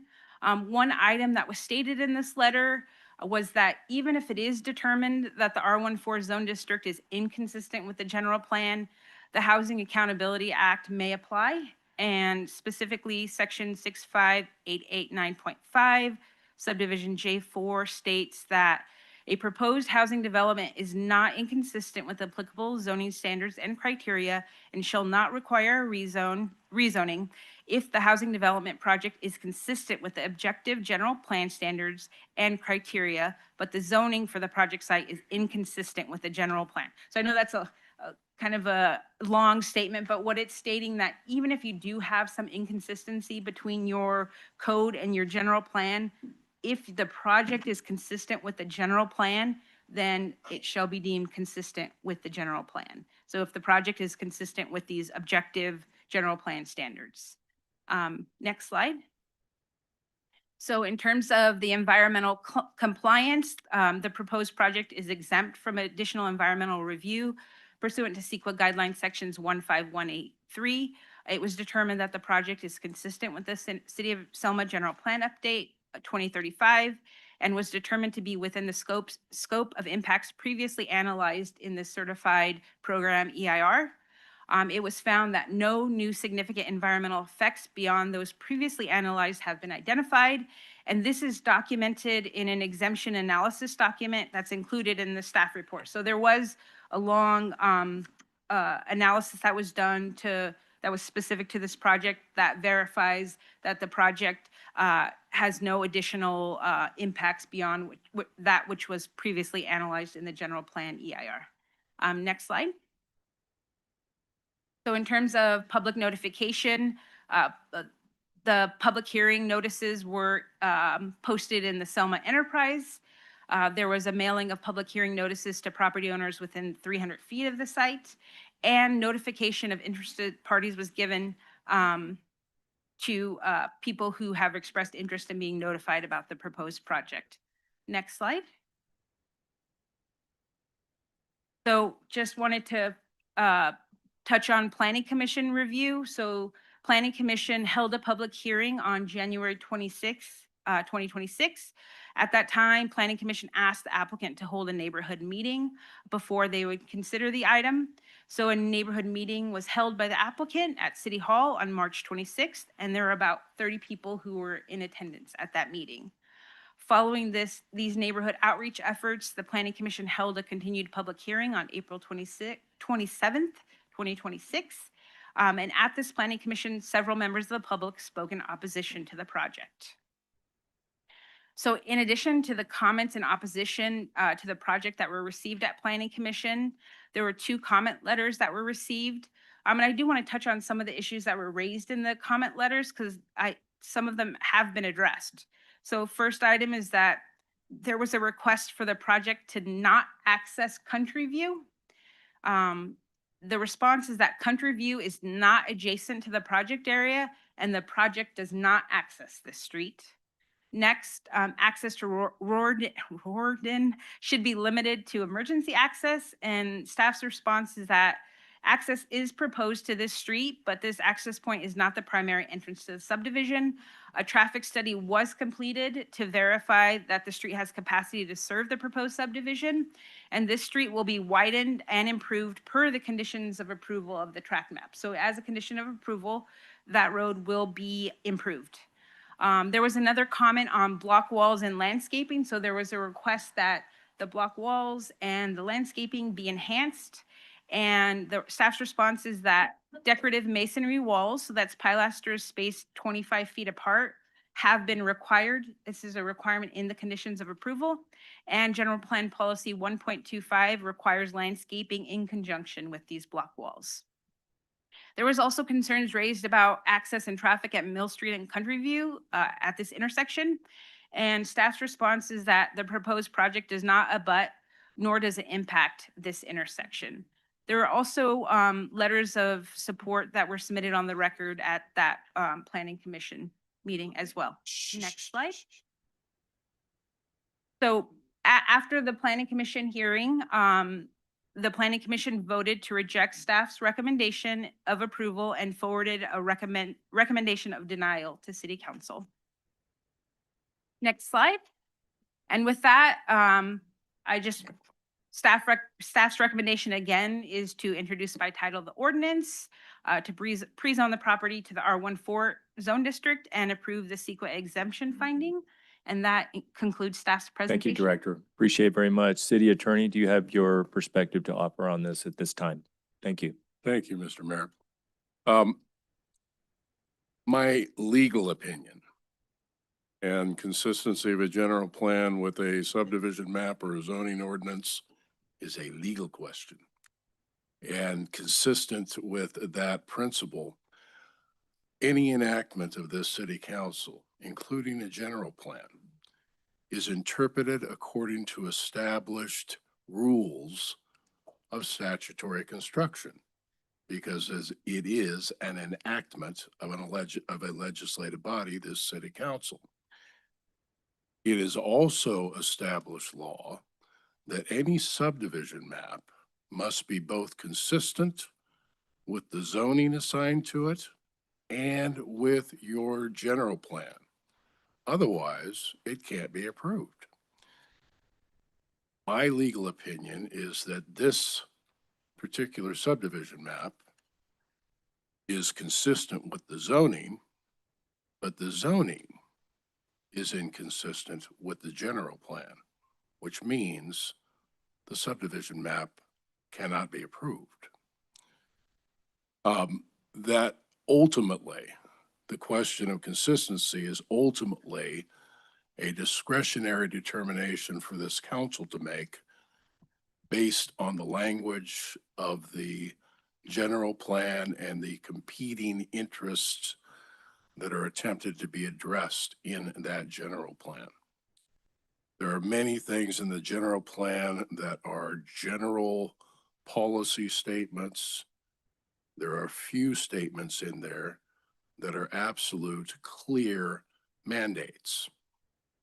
One of those is what appears in table 1-1 of your general plan. The zones consistent with the medium low density and low density land use designation contained in your general plan are R19 and R17. The last number on each of these zones is the square footage assigned to each lot. So for example, R14 allows for a 4,000 square foot lot. R19 requires a 9,000 square foot lot. In this case, your zoning ordinance was adopted after you amended the general plan, and that zoning ordinance created this new zoning district, R14. And the zoning ordinance very improperly expressly declares that the new zone is consistent with the land use designation for medium low density. It does not declare that it is consistent with low density. So this, at least half of that is not even covered by the general plan designation or the zoning declaration that it's consistent with the general plan. That is precisely the opposite of the procedure that you're required to follow.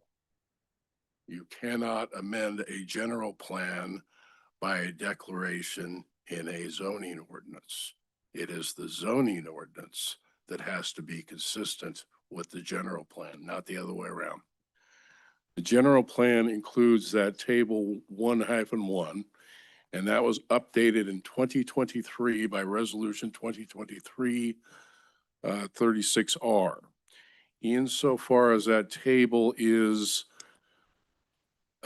concerned, that update removed minimum lot sizes from the table and replaced those with per acre or per house per acre quantifications of density. But it didn't remove the statement that the consistent zones for this land use designation are R19 and R17. The fact that you amended that table specifically and left that provision in place is very indicative of the fact that you wanted that to remain in there. That's one of those rules of statutory construction. The pre-zoning proposed by the subdivision map is R14 with respect to the entirety of the subdivision, part of which is designated low density. And there is nothing in that zoning ordinance that says R14 is consistent with low density. It says R14 is consistent with medium low density. Ordinance number 2024-6 created that R14 zone, allowing for the 4,000 square foot lots. And that was adopted on June 17, 2024, after the general plan was updated, including table 1.1.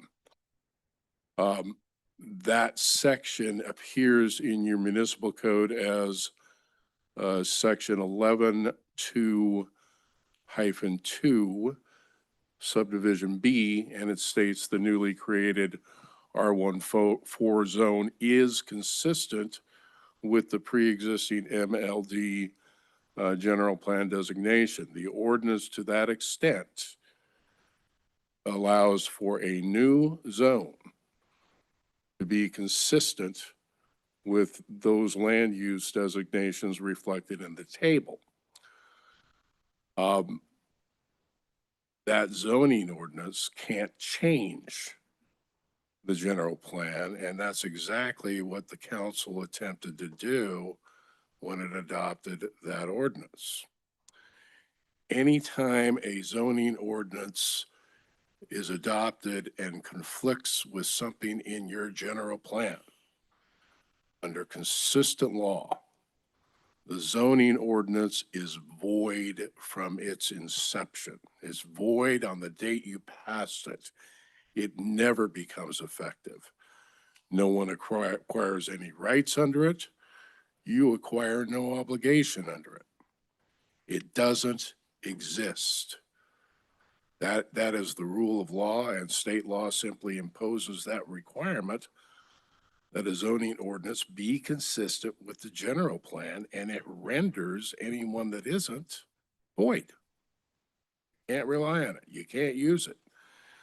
The consistency doctrine is the absolute linchpin of development law, and your general plan is your constitution as far as development within your city is concerned. The developer's attorney, as the community development director pointed out, served us with a letter on May 29, making various claims, including claims under the Housing Accountability Act. I had raised this issue with the developer's attorney back on April 23. And I told him that our zoning ordinance, no fault of yours, your client didn't do anything wrong. The council adopted a zoning ordinance that is in part void because it changes what's in your general plan. Something you just can't do. It's a legal impossibility. And it's clearly inconsistent with the general plan, because you have a total of 4 zoning districts in your city. You have R112, R19, R17, and R14, the new one. And the new one, R14, is something that allows the highest density possible for a single family home, 4,000 square foot lot. If you were to adopt that, or by adopting that ordinance and saying that ordinance is consistent with the medium low density requirement, you are essentially saying that medium low density requirement doesn't exist anymore, because R14 is the highest density possible. So you are rendering what's in your general plan absolutely ineffective, absolutely meaningless, because it doesn't matter what the land use designation is. You can build the highest density home or homes within the medium low density area. It completely changes the requirement, which is stated in the ordinance as an absolute mandate. There are no other zones that are deemed consistent by your general plan with the medium low density land use designation. The only thing that the developer points to, and that our community development department points to, is other provisions in the general plan that state policies. And the one they rely on apparently is 1.15, although they've quoted, I think, 1.5, and I think they got that wrong. I think what they quoted to you was 1.15. So 1.15 is the one that allows a transition between higher density development and conventional single family developments. And it says typical zoning for the medium low density land use designation is R17 and R19. Consistent with the table. There's another policy in there, which is 1.5, which specifically says that table 1-1 provides a summary of the density ranges allowed in residential designations and lists the zoning districts appropriate for each land use. Both the developer and the staff report rely on the fact that the statement in table 1.1 does not say R19 or R17 are the exclusive zones that are consistent with the general plan. But there is a rule of statutory construction. If you express one thing, you are presumed to be excluding something else. That's commonly arises in a statute where you list various things that are all fall within the same category of things. Here you have a certain category of zones. You have 4 of them total. You've listed only 2. Under the rules of statutory construction, you are presumed to have intended to exclude the other zones as being consistent with this zone. And policy 1.5 makes that very clear by saying that it lists the zoning districts that are appropriate for each land use in table 1-1. There's very little room for movement there. In fact, there's no room for movement there. The fact that half of this is designated low density is a real problem, because even your zoning ordinance doesn't say that R14 is consistent with low density. It says it's consistent with medium low density, which it can't do because it's a zoning ordinance and it can't change the general plan. It's just that simple. The table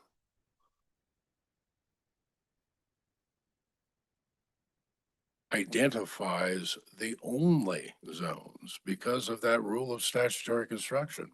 And the other rule of statutory construction that you rely on here is applicable to policy 1.5. Policy 1.5 says we've listed for you the zones that are consistent with this land use designation. And when you do that, like I said, you're presumed to have intended to exclude the ones that aren't listed. That's the basis for my opinion on the lack of consistency of this subdivision map. And I do believe that you have no basis on which to approve this thing. I raised this, as I said, with the developer's attorney back on April 23, and I told him that the only way you could make this work is to pre-zone it R17, because that's the only way you can make it consistent with the general plan. The zoning ordinance here is absolutely void to the extent it tries to change the zones that are consistent with that general plan. We didn't get very far in his consideration of whether or not to change his proposal to pre-zone it at R17. And, you know, a month later, you get a letter threatening you with litigation in the event that you don't approve this project. And he relies, as she pointed out, on various provisions in the Housing Accountability Act, which is this ridiculously long statute. And he's relying on one particular subdivision, among others. This is the primary one he's relying on. And it says, for purposes of this section, a proposed housing development is not inconsistent with the applicable zoning standards and criteria and shall not require a rezoning if the housing development project is consistent with the objective general plan standards and criteria, but the zoning for the project is inconsistent with the general plan. We have part of that problem here. Zoning for the project is inconsistent with the general plan. That's because the zoning is simply inconsistent with table 1.1. But this only applies to a housing development that is consistent with your general plan. And this one is not consistent with the general plan. So that subdivision of that Housing Accountability Act doesn't help him.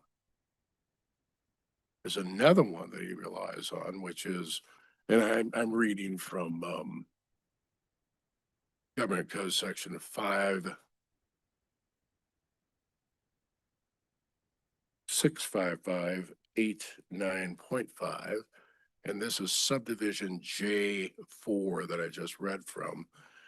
Back in subdivision J2, there are provisions in there that say if this is a housing development that is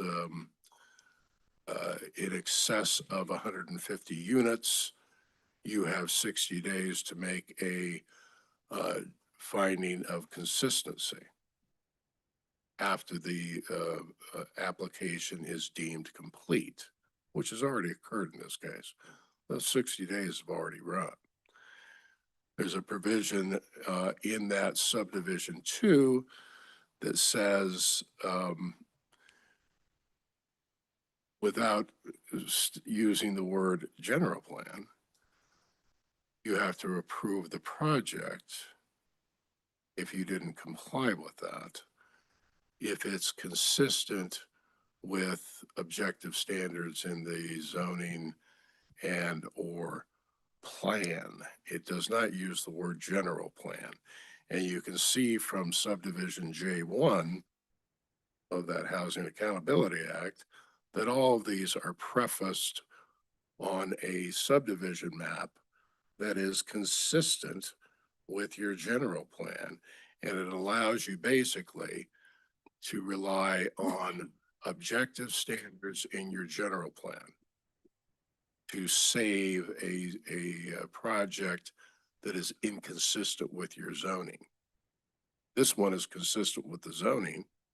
Problem is, the zoning is not consistent with the general plan. So none of these things apply.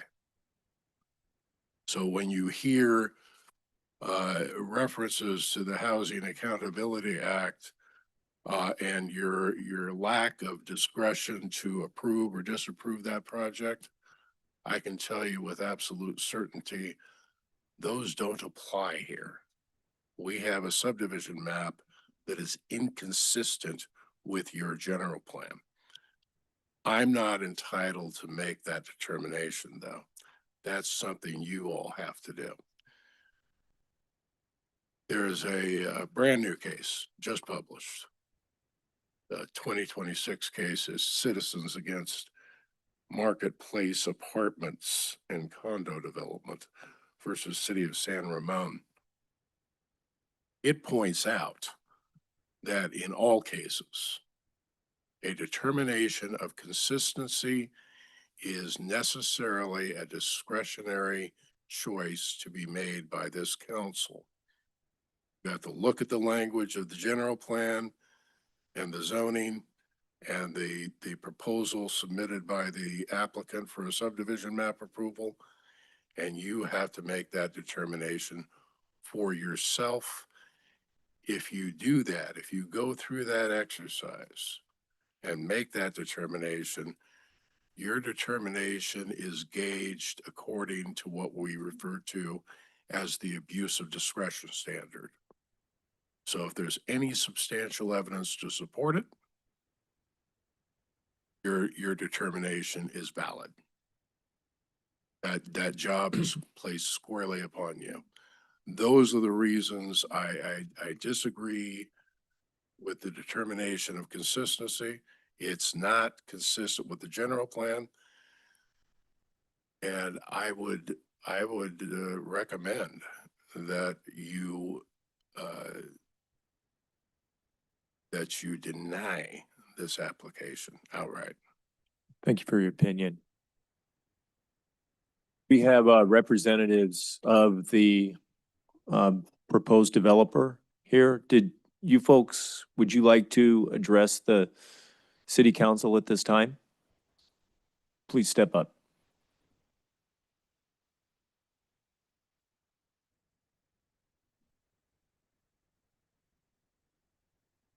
Good evening. I'm Dirk Puschel, and my business address is 923 Van Ness in Fresno.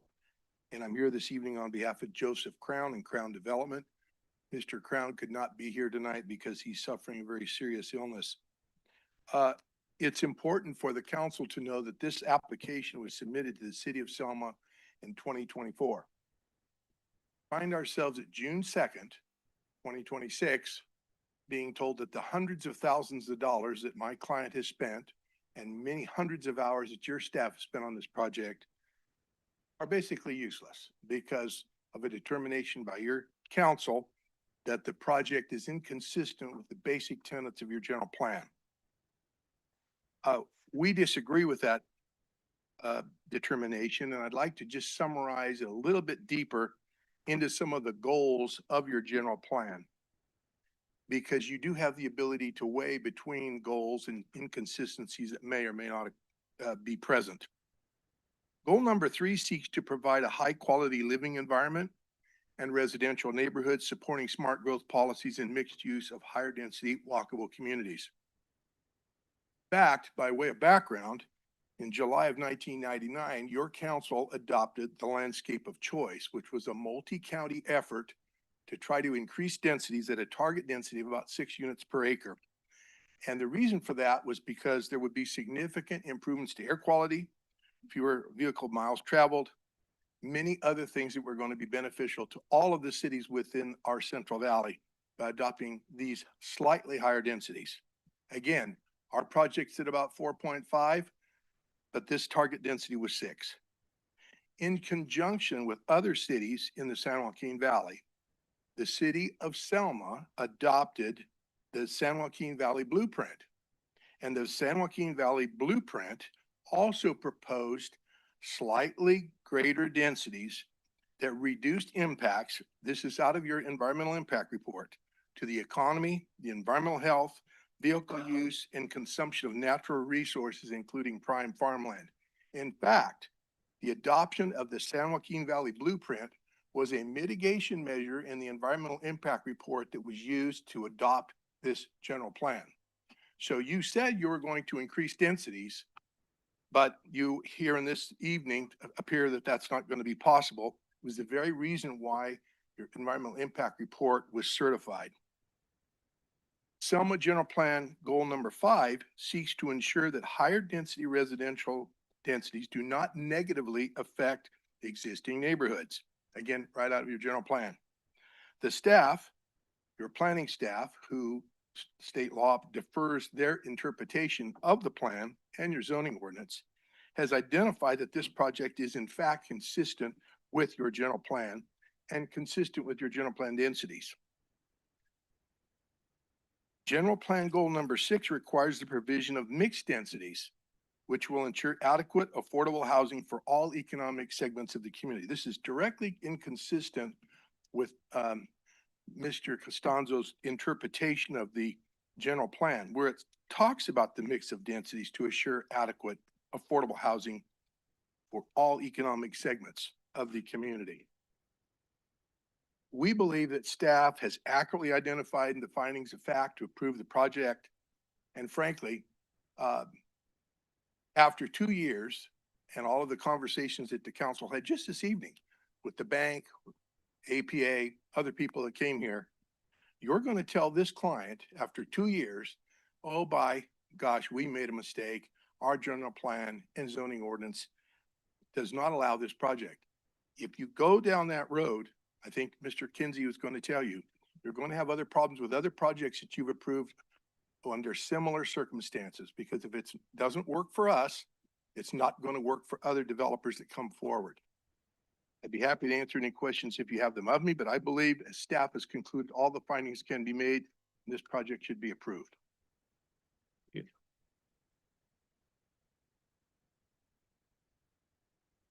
Good evening, Mayor, council members. My name is John Kinsey. I'm with Wanger Jones Helsley. Under state law, I know your council has asserted that the Housing Accountability Act does not apply. I emphatically disagree with that opinion. It's wrong. And under that statute, this council has no discretion to deny this project. It simply lacks the discretion to deny it. It must approve the project. The arguments raised about inconsistency have no legal or factual basis. The R4 zoning district is consistent with your general plan. First, I want to talk about statutory interpretation. I deal with statutory interpretation all the time in the courts of appeal and elsewhere. The intent to exclude statutory interpretation, that statute construction, only applies when you have no words that suggest that that you're expanding upon the examples provided in the document. Here, when you look at statutory construction, you look at the plain language of this provision and the specific verbiage, and I'm quoting here, this is not me paraphrasing, says typical zoning would be R17, R19. It's not exclusively R19.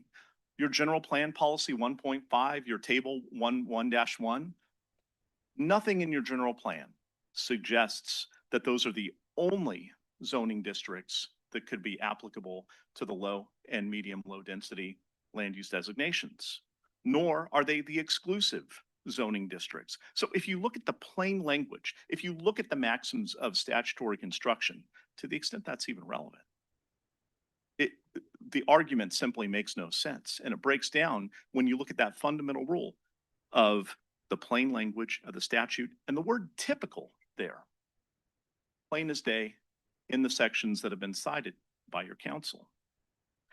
Second, the fact that the city approved and adopted a new zoning district in 2024, 14 years after the general plan was originally enacted, is critical here. In that case, the city council exercised its discretion to make an express finding based on evidence provided by staff that new zoning district, R14, was consistent with the general plan. It specifically mentioned that. That was a legislative act in 2024 where the city made findings that new R14 zoning district was added to be consistent with the general plan land use designations. So the city's already made that determination. It would be an abuse of discretion to turn back the clock and to make a different determination this evening. I also heard in numerous statements that the R14 zoning district is void, and any action that was taken in furtherance of that zoning district is void because that zoning district doesn't appear in the general plan from 2010. Void means that regardless of whether it was approved today or 14 years ago or a couple years ago, that action has no legal effect, okay? And it also means that subsequent actions would have no legal effect. Now, I understand the opinion about this project. I don't think that's right. That being said, the city should really consider the ramifications of a determination that that if a zoning district does not appear within the four corners of a general plan, that action is void. And I specifically want to alert the city to the Amberwood project. That project was adopted on a specific plan, not a general plan, so it's subordinate to the general plan in 2021. That project likewise has subsequent approvals. And guess what the zoning for that property is?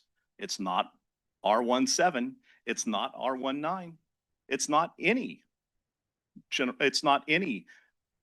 zoning district that is even mentioned in the general plan. So if this council makes the determination that in order to be consistent with the general plan, you must have your zoning district mentioned within the four corners of that general plan document, what that means is that any subsequent approval for the Amberwood project is invalid. It likewise means that the prior approvals for the Amberwood project are invalid. And I bet Lennar and their AmLaw 100 law firm that represents them would be very, very interested in that determination. Because honestly, what's good for the goose is good for the gander. So it would be an abuse of discretion in light of those previous determinations, in light of those previous enactments, in light of those previous approvals for the Amberwood project, to find that this project, a completely different set of rules regarding general plan consistency apply. That's an abuse of discretion. In addition, even if this argument were correct, the Housing Accountability Act provides numerous mechanisms for relief and for instances just like this, where there's some alleged inconsistency. And I know your counsel said that it doesn't apply. I emphatically urge this council to reach the opposite conclusion. That's just not accurate. The term general plan is replete within the act. It is a long statute. I'll grant you that. But that statute absolutely requires approval here. Finally, with respect to this interpretation issue, city staff throughout this process, back in 2024, throughout 2025, throughout all the investment that my clients made in this community, has expressly, consistently, and repeatedly found this project is consistent with the general plan. The Planning Commission staff report says the zoning district is consistent with the allowed densities of the general plan's low and medium low density residential designations, even though it's not specifically listed in this table 1-1. Now, why is that important? The city staff, their opinions as expert planners are entitled to substantial evidence. That's not the case with an attorney. An attorney's opinions are not, in contrast, entitled to deference as substantial evidence. So when counsel refers to substantial evidence, the substantial evidence that is relied upon is the opinions of staff, and staff has emphatically noted for many years through this process that this project is consistent with the general plan and all of the policies therein. So the argument that this project is inconsistent with the general plan has no factual basis, and the council cannot deny this project without violating the Housing Accountability Act, state planning and zoning law, and the like. I do want to alert this council to a recent case. That case involved the city of Fresno. In July of 2024, the Fresno City Council declined to follow the recommendation of staff and denied an apartment complex in Northwest Fresno.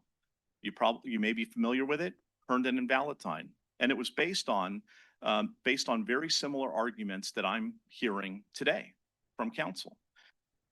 And the applicant ultimately sought a writ of mandate.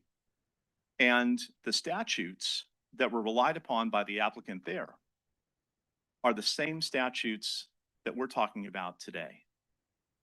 Ultimately, a year later, the applicant won that lawsuit, and the city had to go back and approve that project.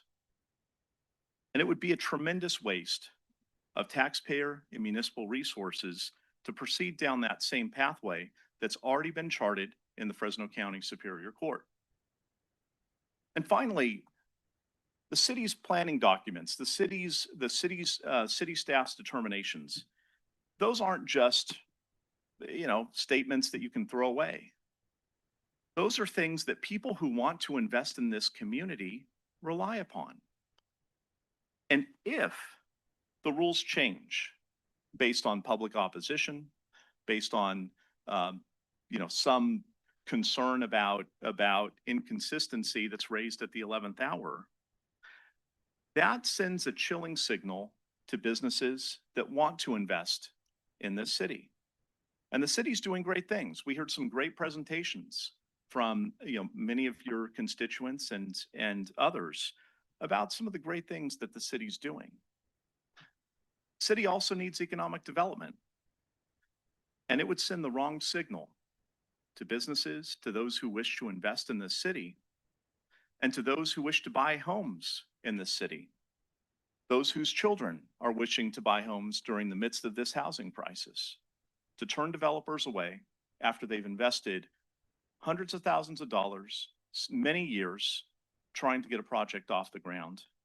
So a denial tonight not only would put the Lennar project and subsequent approvals in jeopardy, it would set a horrible precedent for those who are looking to invest in this city.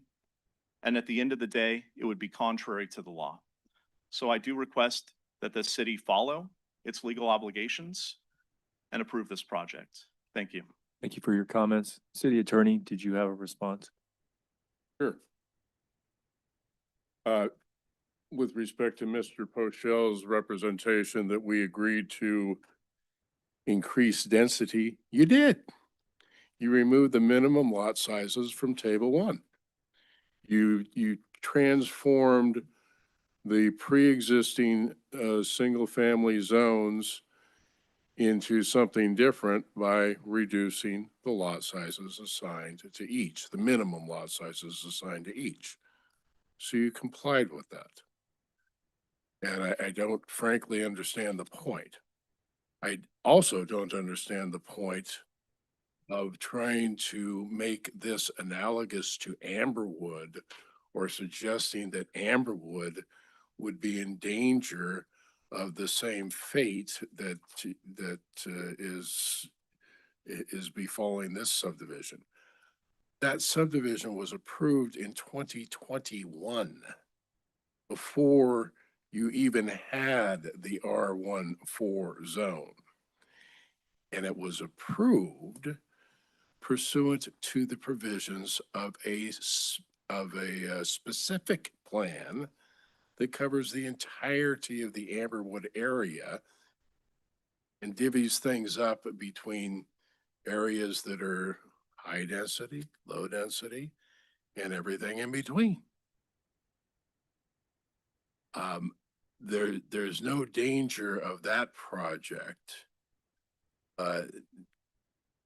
not being given its development entitlements.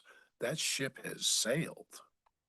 And to try to liken this project to Amberwood when it has no specific plan and it doesn't deal with the R14 zone, it deals with the zones that are called out in that specific plan that were expressly found to be consistent with the general plan.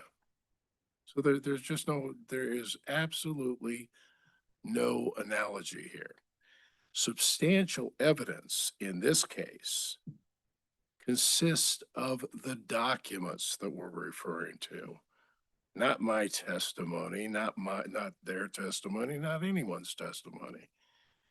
It refers to what's in your general plan.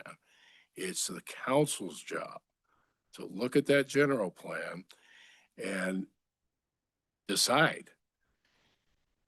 When it says the zones that are consistent with this land use designation are R17 and R19, period. And it says in a different one, different policy, 1.5, that we've specified what the consistent zones are. And you specified 2 zones. You excluded the rest. That's the plain language of the statute. And under the rules of statutory construction, as I pointed out, and as he doesn't deny, because you only included 2 zones as being consistent with that land use designation, you have necessarily excluded the rest. The rules of statutory construction are designed to implement the intent of the legislative body. And that is your presumed intent, and there's no contrary evidence to it. That's the substantial evidence. And all you need to do is evaluate the language of that general plan, compare it to an ordinance that is adopted after you amend your general plan and seeks to insert an additional zone as being consistent in a way that absolutely destroys any concept of low density, medium low density, high density. It would all be high density because R14 is the highest density zone you have. If you allow R14 in a low density area, why even have land use designations? They don't mean anything. You're allowing the highest density possible everywhere in the city. So if I understood one thing to be consistent, at least one thing between our city attorney and our community development department analysis, it is that there is a gray area here. And that gray area tonight will be decided by the city council. We're the ones that are going to decide this, whether or not to approve or to deny this pre-zoning after weighing the evidence and listening to all the sides. Or else why would we be here if ACA just told us we just have to approve this no matter what, because it's state law. I don't find that that's the case. We have discretion here to decide on this project.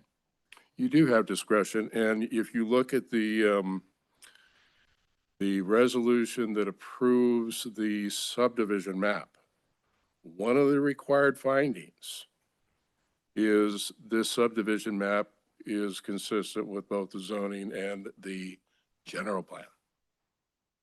You can't make that finding. You can't approve this subdivision.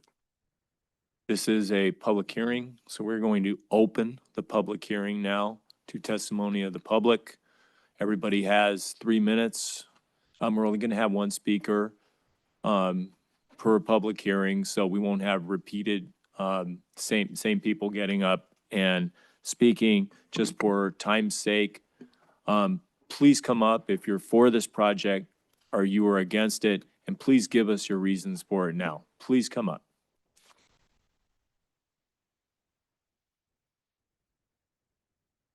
Hello, my name is Gary Jorgensen. I live on Rorden Avenue, so this has a big impact on me. And I'm against it. And a couple things said that we were supposed to receive information if we were within 300 feet of this thing. Well, I never received anything, first of all.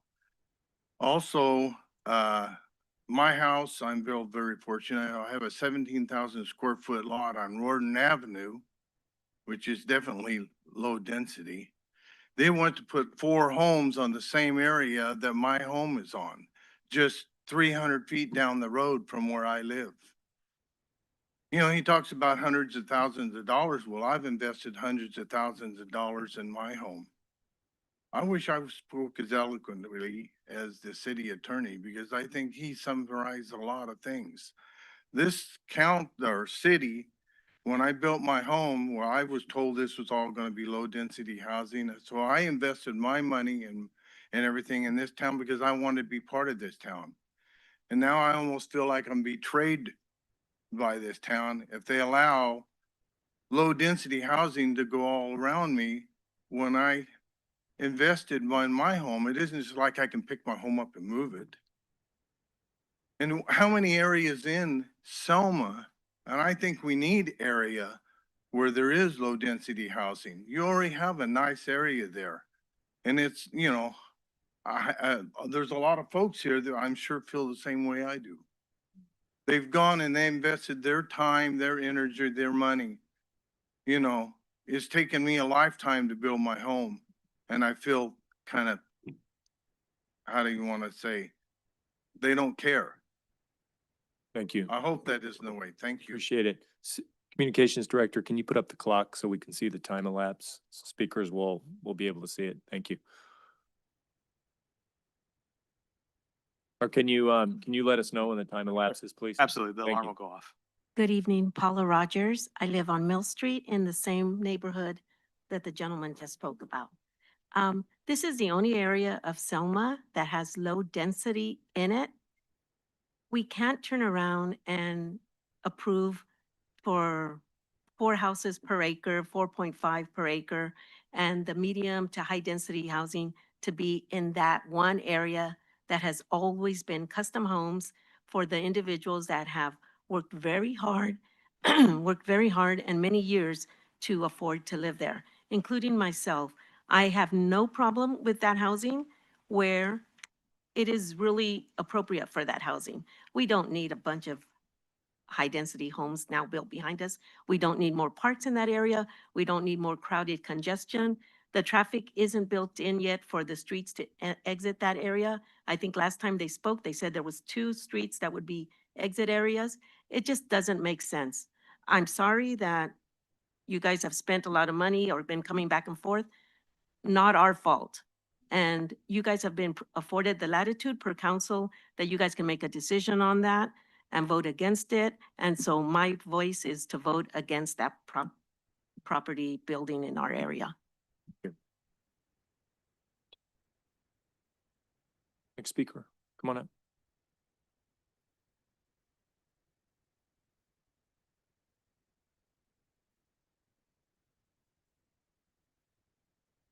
Good evening. Melvin Alves, live on Rose Avenue, live in the country. We do have some property that, that this, group is supposed to purchase. And I've been coming to all these meetings and 25,000 people live in this town. And there's about 150, 200 people that doesn't want this project. But what about all the other 1,000 people? They're not here complaining. That's really all I got to say. Okay? Thank you. Anybody else like to speak?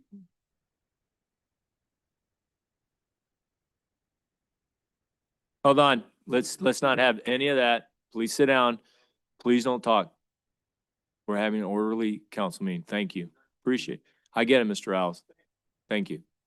I'm Tom Bowers, on Mill Street. I've got here groundwater condition in the City of Selma General Plan Update for 2035, and this was done on June 2009 by Ken Schmidt and Associates in Fresno. Very well known, very recognized in the water well industry. My question is this the best data you can get from 2009?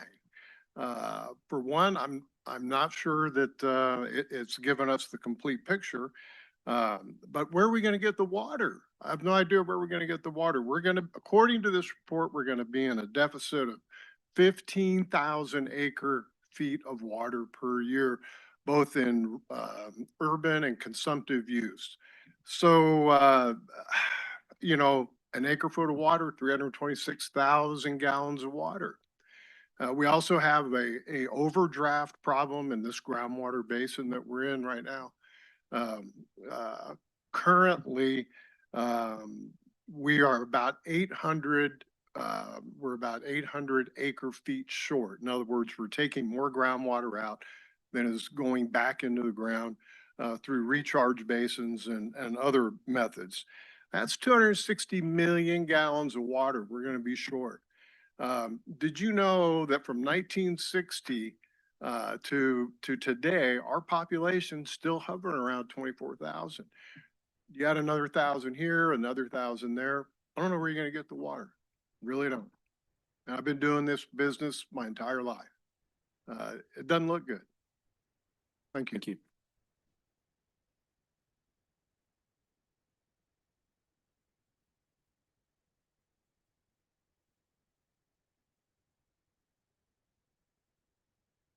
Teresa Salas. I don't live in that area, but I feel that your citizens have gone to your planning commission. They're here at the city council meeting to tell you how they feel. They have elected you, put you on the city council to represent them for their benefit for the city of Selma. And I would hope that you would listen to them. Yes, it's not the majority of the population, but it's the majority of the population that lives in that vicinity of town. The zoning right now is very low density. And you're talking about putting across the street medium density. That's a big difference. As I mentioned at the planning commissions before the two meetings, we don't have a lot of bigger houses available to our population. You've approved a lot of apartments and lower income homes, smaller homes, starter homes for lots of people, and that's wonderful. But where do those people go when they've outgrown their home? They go to Kingsburg. They go to someplace else that has big houses, because we don't. We don't have big houses. My daughter moved to Fowler because they were looking for a bigger house. They have a big family. They could not find anything in Selma. And so they left our community because they couldn't find something to suit their needs here in Selma. We want to get a diverse population here. Doctors, lawyers, people at that economic level are not going to move to Selma because there's nothing to satisfy their housing needs here. If we want a lot of low-income houses, yeah, then go ahead and approve all these houses jammed up on top of each other. But we need a variety of homes in our community. We need to be able to serve everybody, not just the lower levels of income and not just the higher levels, things in the middle. But for right now, we don't have anything in that price range. We don't have anything in that size range for our community to keep people here, to keep them from moving to another community. Thank you. Next, anybody else comment?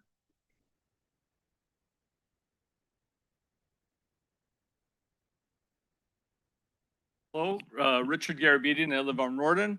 Real quick, in 2004, 2005, somebody tried to put some crappy homes across the street from us. So they came to the city engineer, was from my father-in-law at the time. He went to DB Huser, said we have to protect the area. So he went to the city council. They decided to change the general plan, that everything south of Floral, north of Nebraska, and east of Dockery was supposed to be R110 or R112, okay, to protect that area.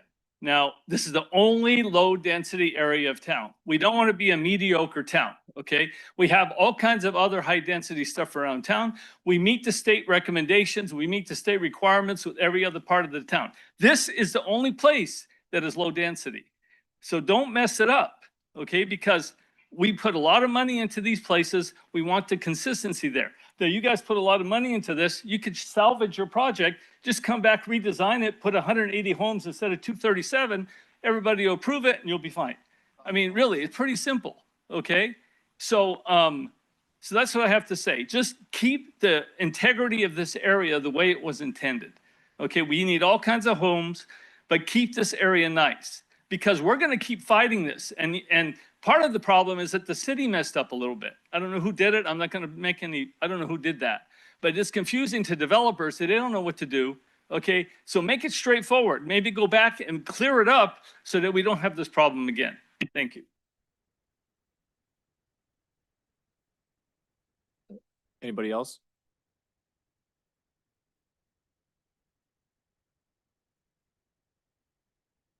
Evening, Mayor Robertson and council. My name's Jeanette Solorio, 1191 Mill Street. My thoughts kind of resonate with Dr. Garabedian there. What a beautiful opportunity that we have here. A lot of the zoning issues, the plan, we weren't familiar with.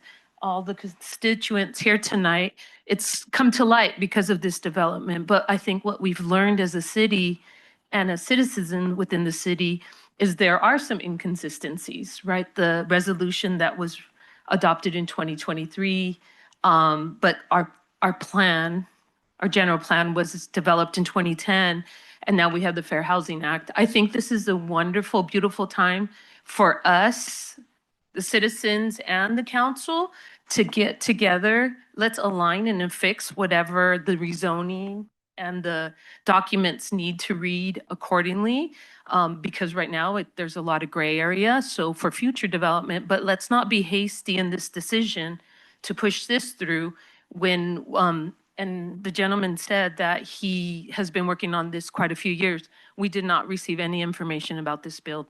I know the staff has continually recommended it, but they don't live here. And so we own this land, we own this property. So I think what a beautiful opportunity that we have now. And I would like to see, and maybe that could get pushed out to the community, the zoning, because I wasn't even aware there's R12, where that area is. And maybe they can come back and do this appropriately in the correct zoning where our city is not so disjointed. That you council members, you guys have an opportunity to build and lay out the foundation for the future of the next 10, 20 years of what Selma is going to look like and where the building is going to occur. Because we're not saying we don't want development, and we realize there's a housing crisis, but let's not be just disjointed about it. Let us not be hasty, and let us get all our documents and plans aligned and build accordingly with conscientiousness in it, so we can create Selma to be well established, not just hit and miss. I feel like growth, we are growing and we're trying to do new things. There's new commissioners, new councils, but it's kind of been disjointed. So you guys have the opportunity to say, hold on, and let's make a clear and concise plan for the future. I think it's a little bit hasty.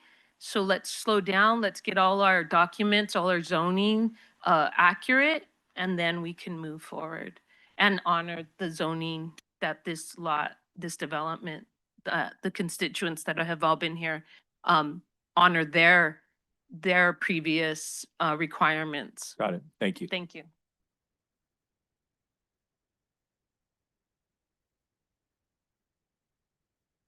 Good evening. My name is Leslie Helm. I live on Rorden. My parents actually built the second house in that lot, and there were high expectations for it. And I do agree with the fellow speakers before me, because we do need to have a balance in our city.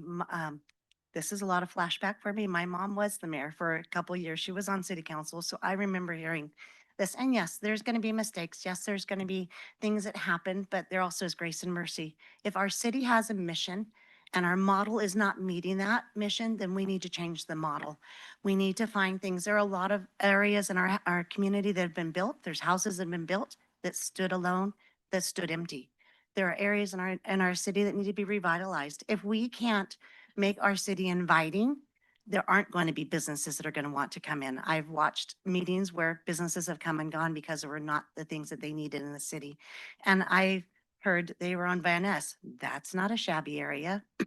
I'm wondering if the gentlemen live in a high density area, what it's like. We have worked really hard. I worked 2 jobs to keep my parents home and to keep that legacy there. And I would like to see something there. And I appreciate our city attorney for looking into the things that maybe he did not know, but he brought to light. And I think it's very important that we take everything in that relevancy and we figure it out together as a community, because I think that's what we're trying to build, is a community within our city. And that has to start here, and it has to start with the people that are representing our city and the people that are representing the common people. Thank you.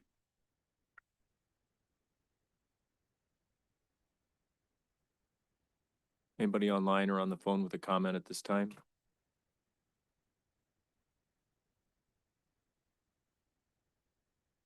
Mayor, I see no hands raised at this time. Thank you, Director. With that, we are going to close the public hearing and refer the matter back to council for discussion and a vote. Any council members have any input that they would like to give about Selma's history? Yes, I do. Mr. Garabedian was correct. 2004. I was elected in 2004 on the council. And at that time, there was a plan made for low density in that area.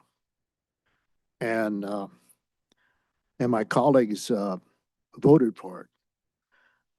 There's Dennis Lujan and Mike Durr, the guys. We lived in different areas, but we realized that we needed low density, high-end homes in our community. And we brought in that area, and also another area by the hospital we opened up. So I do have history behind this, and I understand the concerns. I get it. You invest in these homes, I understand. And I understand on the developer side. He wants to invest, and he wants to, invest in his community. But at the same time, I tell myself, this area was designed for one area, for low density. And my colleagues, we had a vision, like colleagues up here, my colleagues up here, we have a vision for the city because we take it from you guys, what you want. And back then, my colleagues had a vision for low density area. So that's where I stand on that area right now, because I can't turn my back on my colleagues that made a decision a long time ago. Thank you. Any other comments?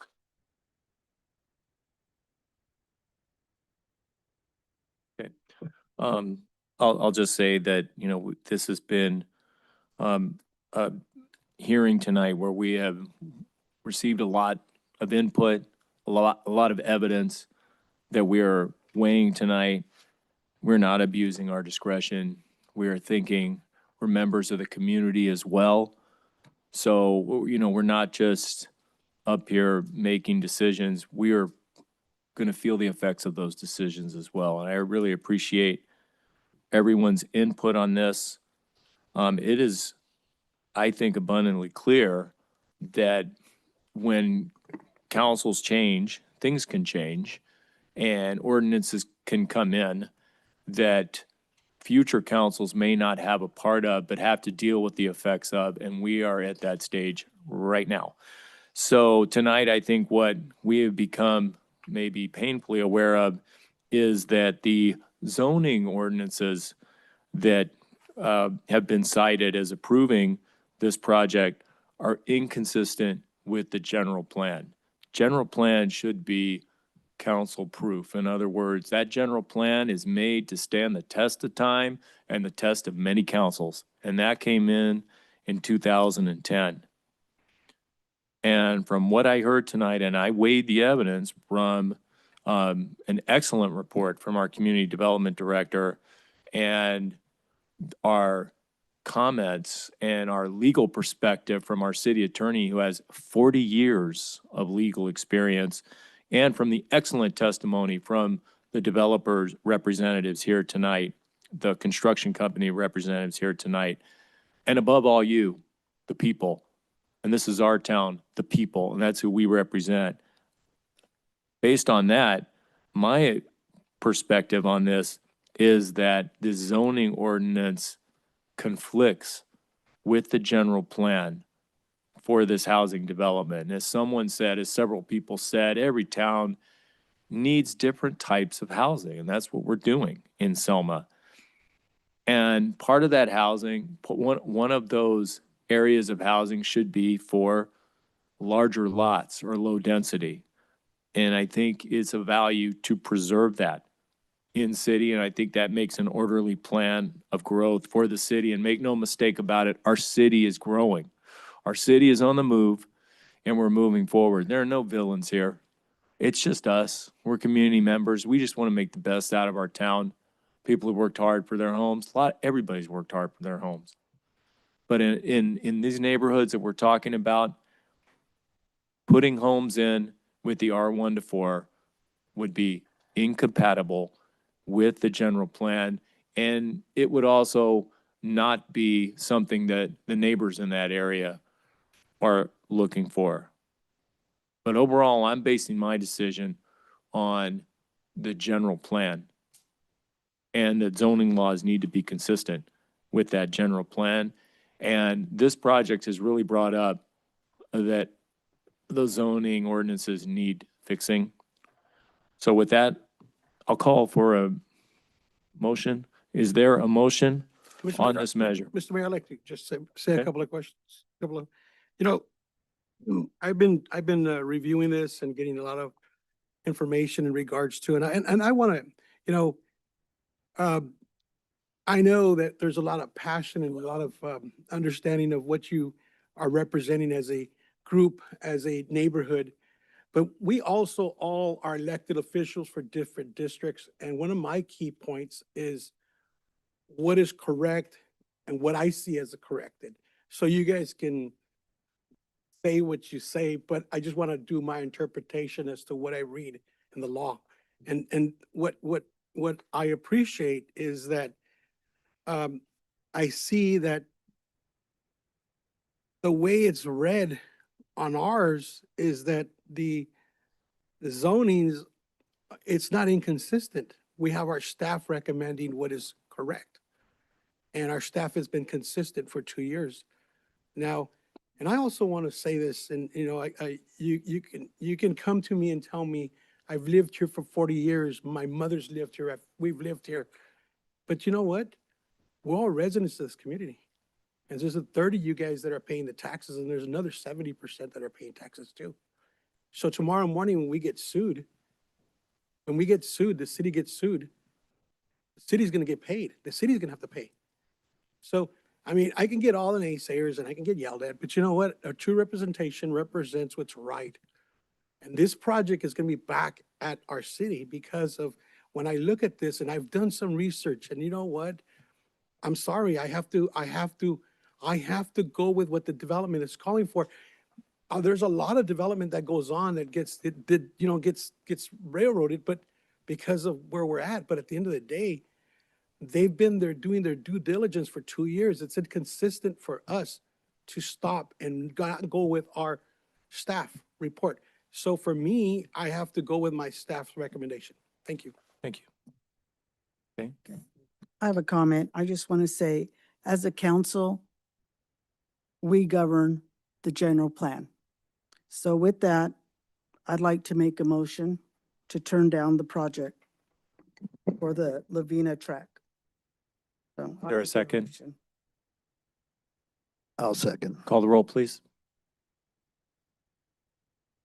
Councilmember Avalos, Yes. Councilmember Oseguera, Yes. Councilmember Trujillo, No. Mayor Pro Tem Guerra, Yes. Mayor Robertson. Yes, and let the record reflect that Mayor Pro Tem Guerra made the initial motion That is, to duly turn noted. down this project. Thank you, sir. That motion, the project is denied by a 4-1 with Mr. Trujillo. Thank you. No.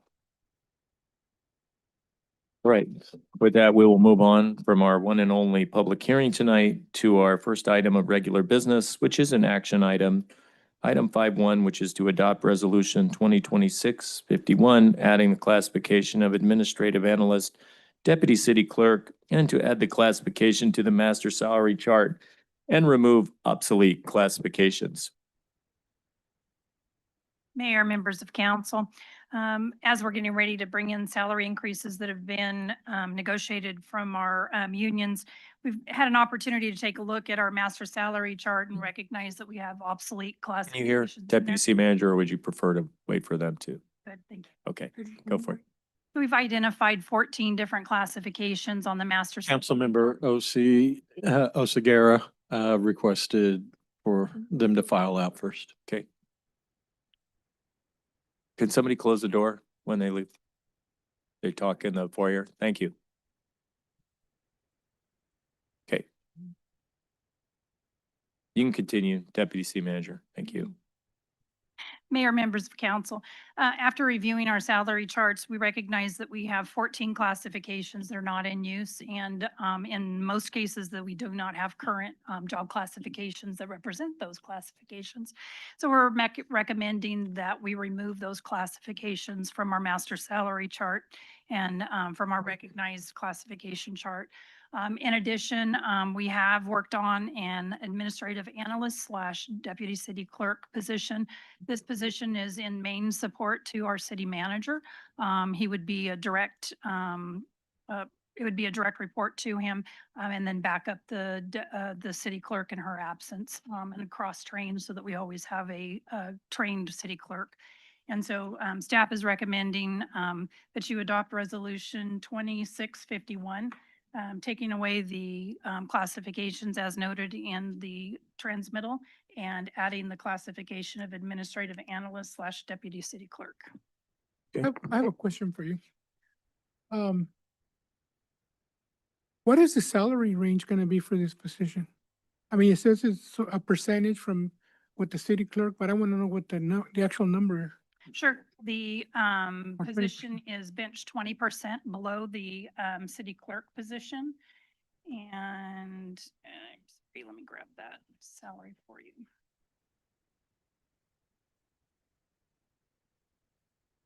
Number 14, page 285, Deputy City Manager. So it's the lowest per city clerk is 82. The high step is 106. So it's 20% of that, correct? 20% of the low? So like 66,000 to start with. Yeah. 82 is the low. It's the first step. So is this consistent with other cities that have? Yes, it is, and it's just 2% above the administrative assistant that we had previously had, and so it's in the same ballpark, but just slightly a couple percentage of. So when you say analyst, what do you mean by analyst?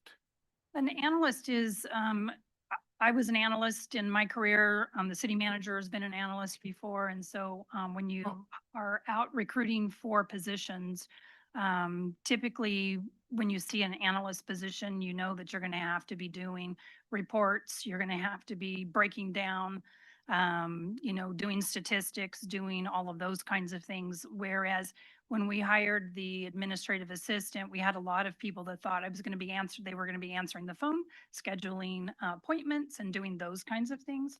And that's really not what we're looking for. We're looking for somebody that can help work on the PRAs, the subpoenas, do analysis for the city manager, for you as a council, et cetera. And so we're looking for someone with more analytical skills. Yeah, because I know Orange Grove, all they have is administrative analysts. They don't have like 20 different names. I just don't want this person to be doing the city clerk's job because the city clerk is making good money. That should be a self-sufficient position. I don't have a problem when she's gone or whatever, or whoever the city clerk is, for her to fill in. But, when you say, well, she's going to be doing PRA, she's doing the work of the city clerk, then, Having done the position this last month, I can tell you there's ebbs and flows. And so there are times this week I've already received 2 PRAs and we've received 2 subpoenas. Last week I received 4 PRAs, so there's ebbs and flows with the position. And there are times where the PRAs are more difficult based on what's being asked. And so you're then having to deal with multiple departments in order to get those taken care of. And so it really, some of it can be done at a confidential analyst level, which this position. You know, would be. and I agree, but I spoke to a couple of cities and the administrative analyst only helps her. First, she helps the city manager, and then she helps all the departments as time permits. But she is in no way tied into doing the job of the city clerk, because when you look at the salaries that we pay, those are very well paid salaries, you know, and I mean, I don't know. I expect our city clerk to do the job. We've had city clerks that can, you know, like I said before, that can run the city on their own, you know, without having any of you guys around. So, you know who?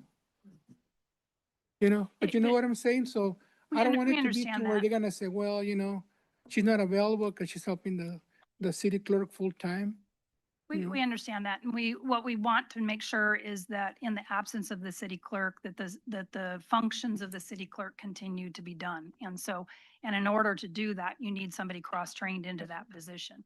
That's not their primary role with this position. Their primary role is to support the city manager. Our PIO needs some help with bid and some of the different things. I need some help. And so it will be a multifaceted, position that will help a lot of the Yeah, departments. well, I'll keep keeping an eye on that. As an analyst previously myself, it was something where I was loaned out to various departments, multiple departments, and helping out with everything, which has helped me out. So I've seen, you know, recently, what happens when, you know, if the city clerk's gonna be away or go on vacation or what have you. And I think one of the situations the city's responding to is what do we do? You know, when the city clerk does go on vacation or when the city clerk is away, you know, for whatever reason. And, you know, maybe that's a valuable position to have as a backup. It's not gonna be the backup city manager because we have the deputy city manager. But we have one communications director and one PIO, so it could be sort of a backup for that position too. And it, you know, as long as this person is trained, they could provide a valuable service in that way. But I do agree with the council member that this person shouldn't just be the assistant for one person and that's it, you know, and shouldn't have to do the work of that person. So I get that cautionary note that I'm hearing there. And that's why in the title, it's the administrative analyst is the first function. And so the deputy city manager is the second function of the job. But, we wanted that in the title because Deputy we city clerk. mindset of a clerk. Or the city Deputy clerk. city clerk, she meant. I She's not apologize. replacing herself. Got it. Oh, yeah. So, but we wanted that as a secondary, but we want that mindset because it takes a very analytical person to do some of those functions, working both with the city manager and in the clerk position. And all those other positions, were they budgeted? Were they going to be budgeted? Those positions that are being removed, since they're being removed, is any budgeted amount gone with that too, right? No, Okay. they are all unbudgeted positions. Most of them have not been filled for multiple years. Okay. I have another question for you, just as, deputy city clerk, I mean, shouldn't she get paid city clerk wages? 20%. I don't say, because we have, The position we have a pays city manager, 20% we have a less. deputy city manager. And, you know, the wages, you know, if they become part of a union, they're gonna ask you, well, Isn't it 20% of the city clerk? Isn't that what they're paying It's this the same. position? There's, Being benched, normally in your classifications, you have benchmarks, and so the city clerk is a benchmark. This position makes 20% below what the city clerk makes.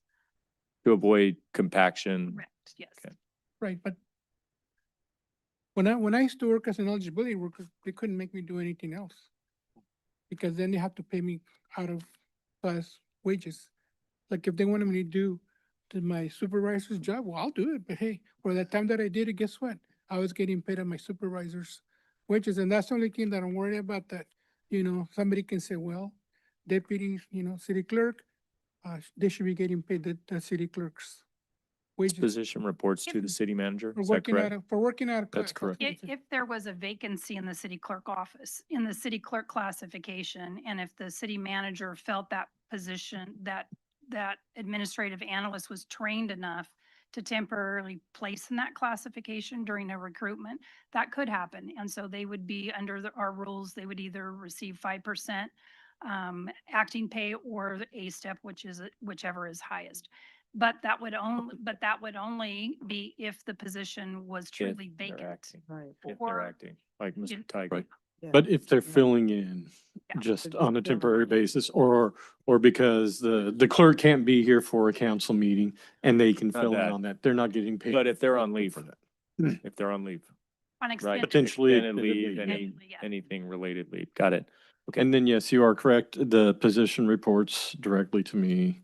And so tasks are assigned would by my office. You're hearing the sensitivity of council to this matter here, that they don't Yep. just become that position. Yep. Get all the items from that position. Great. Open this to the public. Would anybody have anything they would like to mention about this?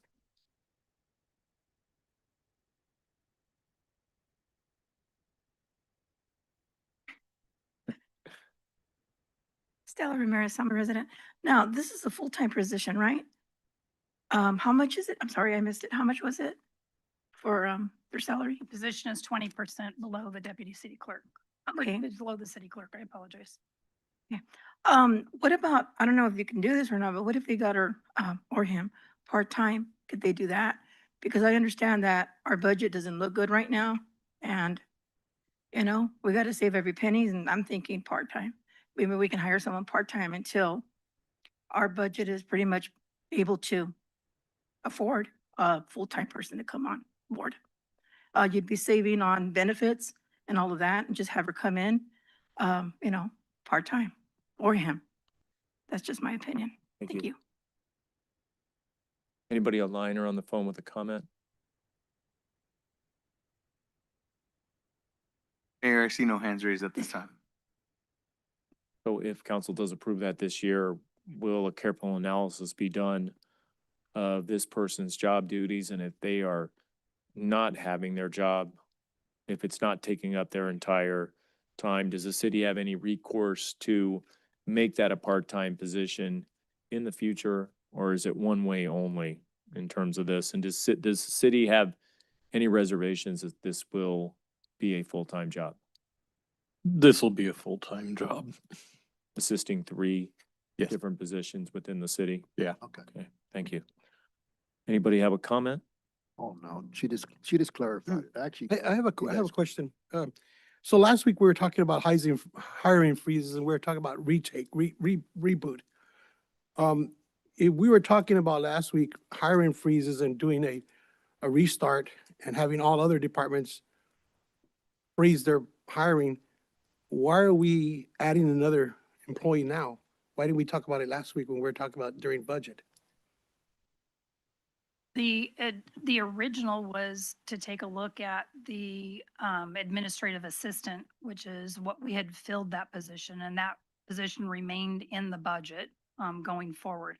And when we looked at what the duties actually needed to be, we reassessed and decided that we needed a different Do classification. you understand, as an elected official here, sitting here, when you're talking about a restart and getting all your departments to go back to the reback and go start, and then you're coming here and telling us that you need another position? I'm just speaking on my behalf because we are in a deficit. We're not in a deficit because we're gonna use monies from other places. But for me, I just want you to understand that, as you talk about, bringing in another person and, they're assisting the city manager, assisting our clerk and our information officer. But I'm just a little bit, I guess I question that because of the fact that first we're talking about hiring freezes, and now you're coming back and you're implementing. I'm consistent and I'm okay with them eliminating all these positions that don't have any funding, but I just find it kind of concerning. And it's a fair point. And one of the things that we see though is that for certain positions, if they are on extended leave and then we have to go to outside sources for it, those costs for that are significantly higher than what we are currently paying. And so therefore, we are incurring additional costs on top of costs that we've already paying for somebody else. So if we have somebody that's already within the office that's able to slide into that role at times, then we're able to cover that within the existing budget. The other positions that were mentioned in there are specifically ones that were sent out to all the department heads that have not been filled in multiple years. So that's why, that's just a cleanup on those ones. And on another note, I would suspect that when you're coming to bring a position to add, to assist to a department head or someone, I would have thought that you would have brought me an analysis, brought the council an analysis of how much usage our city clerk actually is doing right now. Because if you remember, our past city clerk was paid by the hour. So she had overtime hours. So there's a difference between somebody getting paid a salary and overtime. That meant that she could be here all night because she knew she was getting paid that fee. And my question for you is, to the finance person, is that I typically, when you come to a municipal government and you're going to add a position, you bring with analysis of how much is actually being used, how much she's been using, how much work she's been doing. Hey, this is what she's been doing. This is what it's allocating.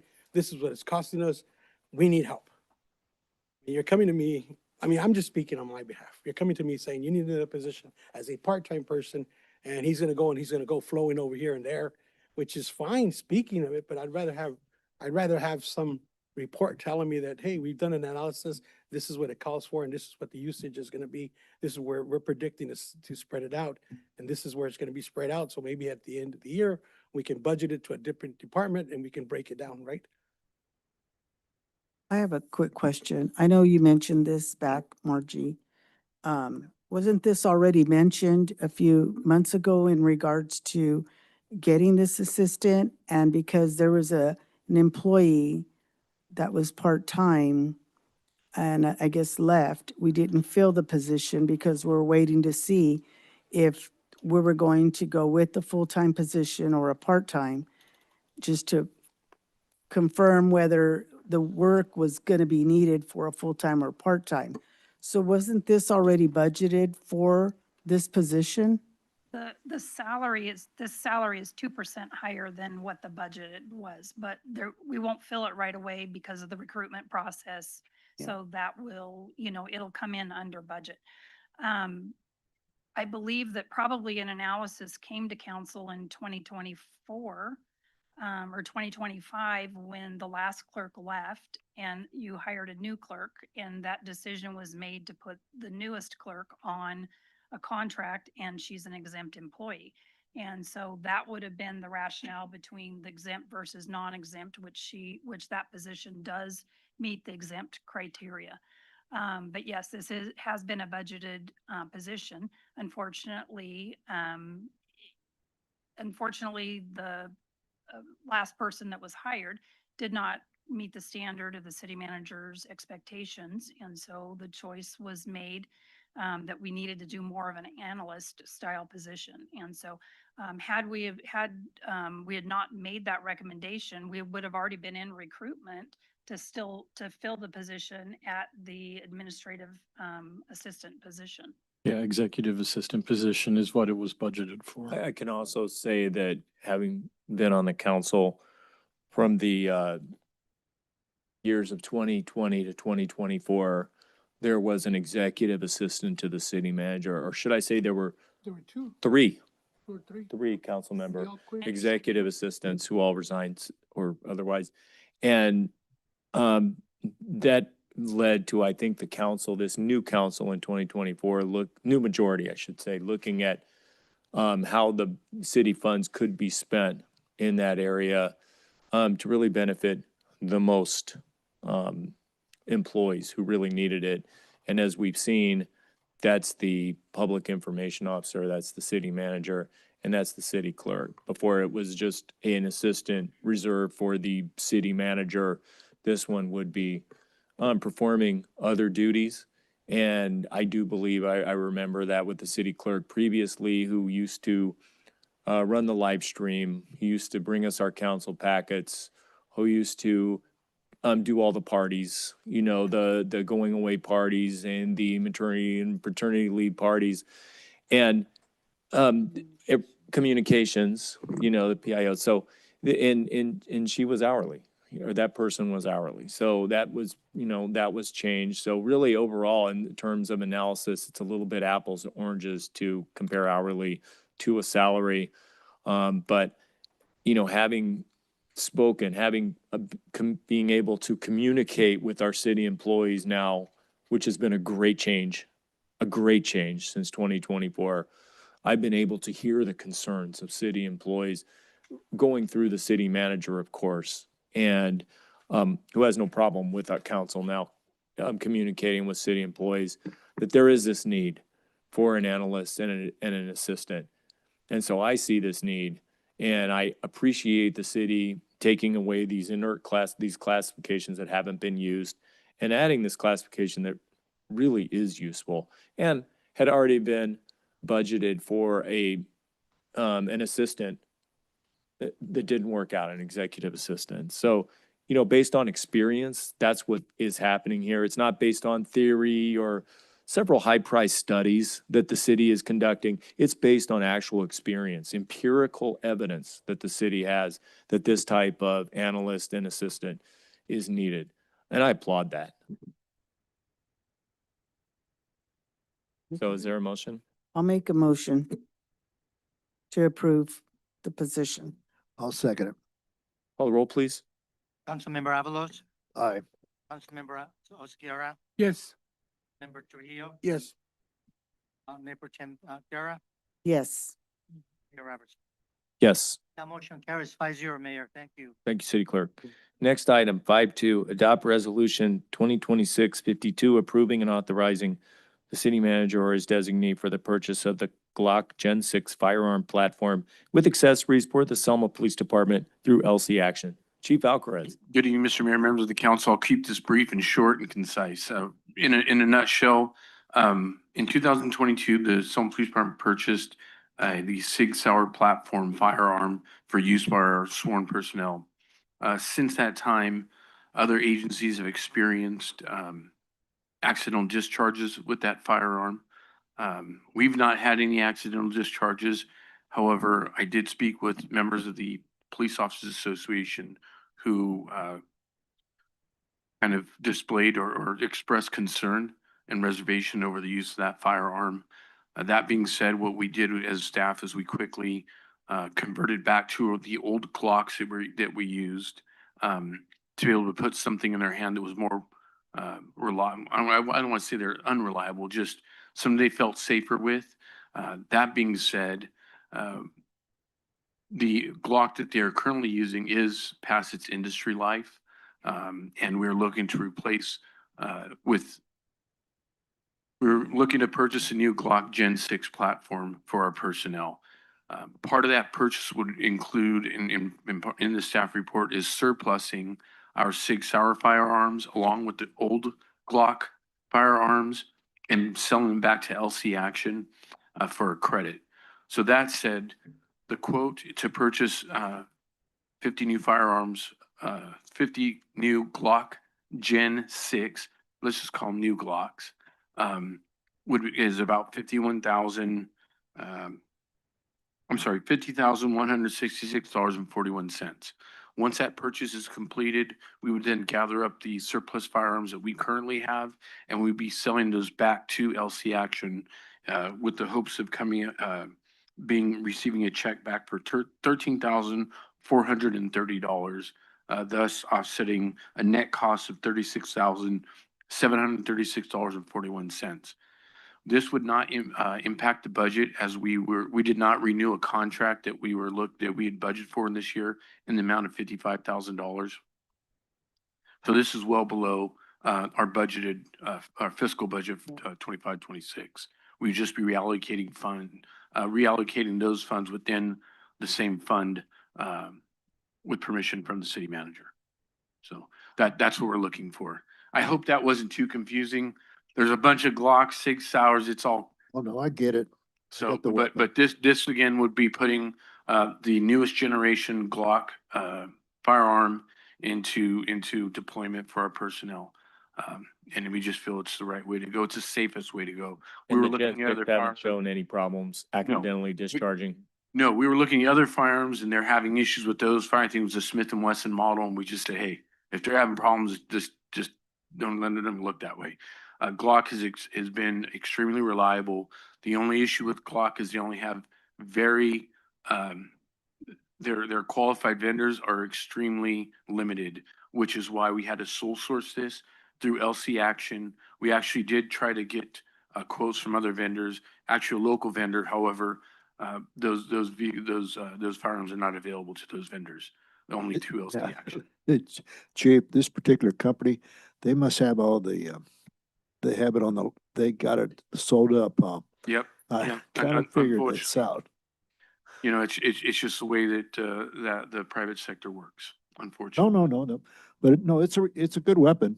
I heard good things about it. But we should be net cost about $36,000, which is Sound like somewhat. they're buying back the Yeah, the they'll be SIGs buying, too. yes, we're gonna package everything up. However, we have to fill out a lot of paperwork and get all the serial numbers done. Yeah, but those are all itemized in our surplus list. And you got a good local vendor for maintenance if you need it. Yeah, Service. yes, yeah. Great. Now, Chief, on another note, how soon will these weapons come available for the troops? We're hoping to move as soon as possible. So Okay. I mean, it's just a matter of the paperwork. Again, there's a lot of paperwork that's got to be filled out. No, but no, I want. We're talking I want about 'em- firearms, I but we're want- gonna try to get it done I ASAP. want these people to get it. Yeah, I appreciate that, All right. Councilmember Alves. Got it. Thank you. Any comments from the public on this item? Anybody online or on the phone with a comment about the Glock purchase by the Selma PD? Mayor, I see no hands raised. Bring the Motion matter to back to accept. council. Is there a second? I'll second. Call the roll, please. Councilmember Avalos, Yes. Councilmember Oseguera, Yes. Councilmember Trujillo. Yes. Mayor Pro Tem Guerra, Yes. Mayor Robertson. Yes. That motion carries 5-0, Mayor. Thank Thank you. you. Thank you, City Clerk. Item 5.3, action item, adopt resolution 2026-53, approving and authorizing the city manager or his designee for the purchase of law enforcement rifles through Central Valley Guns to be deployed by the Selma Police Department sworn personnel. Police Chief Alcarez. Thank you, Mayor, members of council. I'll keep this concise. Long story short, in looking at some of our inventory of our rifles, some of them are about 15 years old. We feel that those rifles are past their life expectancy for deployment. That being said, we're asking to purchase 10 new rifles to be able to change out some of the older equipment and equip our personnel with newer equipment. They're gonna have better sights, better technology. It's gonna make the firearm more reliable and easier to use. In addition to that, there would be no fiscal impact to the 25-26 year budget because we have some money within a fund that we did not utilize. If I can just make a quick little note, we had allocated monies for encampment cleanups, and we did not utilize all those funds. So we have some, I don't want to say savings, but we didn't utilize what we expected to use for the year or budgeted for the year. Thus, we would not be spending anything above and beyond the pre-approved 25-26 budget. We'd Thank you, just be Chief. Appreciate your reallocating within the report. fund. And it's awesome that you're going through a local vendor on Yeah, this. so, and to that note, we are using local vendors so that this vendor can get those rifles to us as quickly as possible. Additionally, we do use this vendor to service and maintain those weapons when necessary. So, Chief, on that note, would it, on these rifles, would they be modified with lasered, on the we rifle? don't use lasers, but we use. I'm just throwing it out there. we It's, use- hey, I'm getting high tech here, but. No, the optics are the optics technology is much more advanced than what we're using right now Hey, on some of the rifles, not all. I want to make sure you hit the target. We do appreciate that. I know the sworn personnel appreciate it immensely. Council have any comments on this? Does the No, public have any comments on this at this time?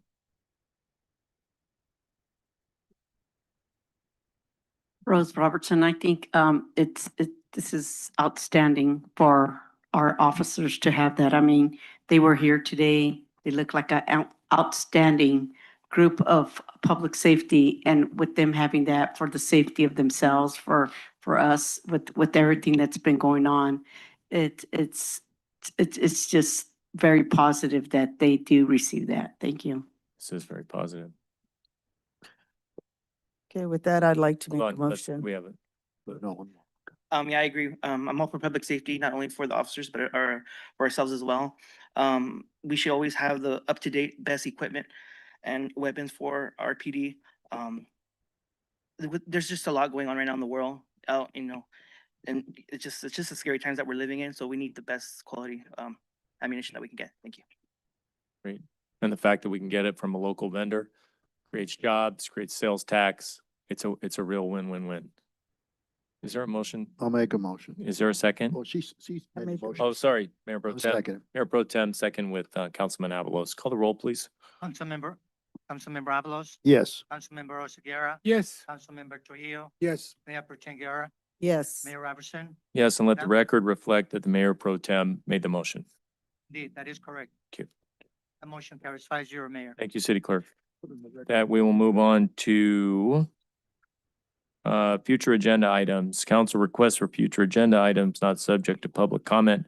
Items require a consensus. Does council have any future agenda items at this time? Councilman Avalos? Not at this time. Okay. Councilman Oseguera? Come back to it. You can Well, come back. it's to hard it. to follow the good-looking guy, but I'm gonna try. You noticed. Sorry, guys. I would like to see that we look at $300,000 that was allocated for Second Street. Because I remember seeing on the description by Sonia, our grant writer, that could also be used for a cultural, what do you call it? Cultural street or something like that? Downtown cultural, Second Street. or like for High Street to paint, In yeah, California. the The one that 300,000. goes past the train I mean, because tracks. we're trying to find money to paint it. I mean, there's money there if we can use some of that to paint it. Thank you. That's all. Mayor Pro Is there a Tem. consensus for that or? Yes, Yes. definitely. Everybody good with that one?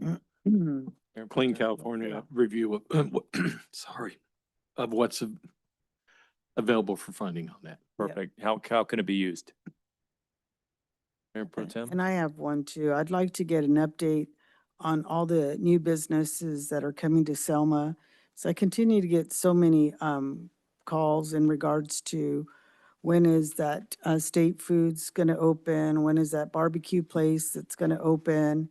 And then supposedly, I guess there's supposed to be someone going in at Wendy's.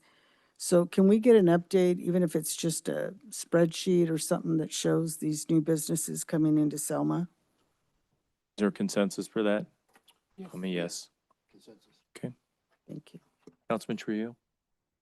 An agenda item, but I'd like to see if I could request a moment of silence for next council meeting for Pete Israelian, the passage of Pete Israelian, please. Oh, we did it at the last council. We didn't do it the last council meeting? Okay, we'll do it the next one. Thank you for that reminder. I've got a couple items. Based on what we talked about tonight during the public hearing, City Attorney, would you please look into fixing the zoning ordinance to reflect the general plan?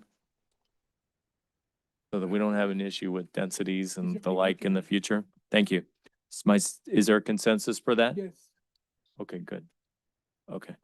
And then my second one is, can we look for a general contractor to do downtown storefront improvements on a prevailing wage basis for bid assessments, for bid work, business improvement district work? So we've been talking about the downtown storefront grant. Will he be from Selma?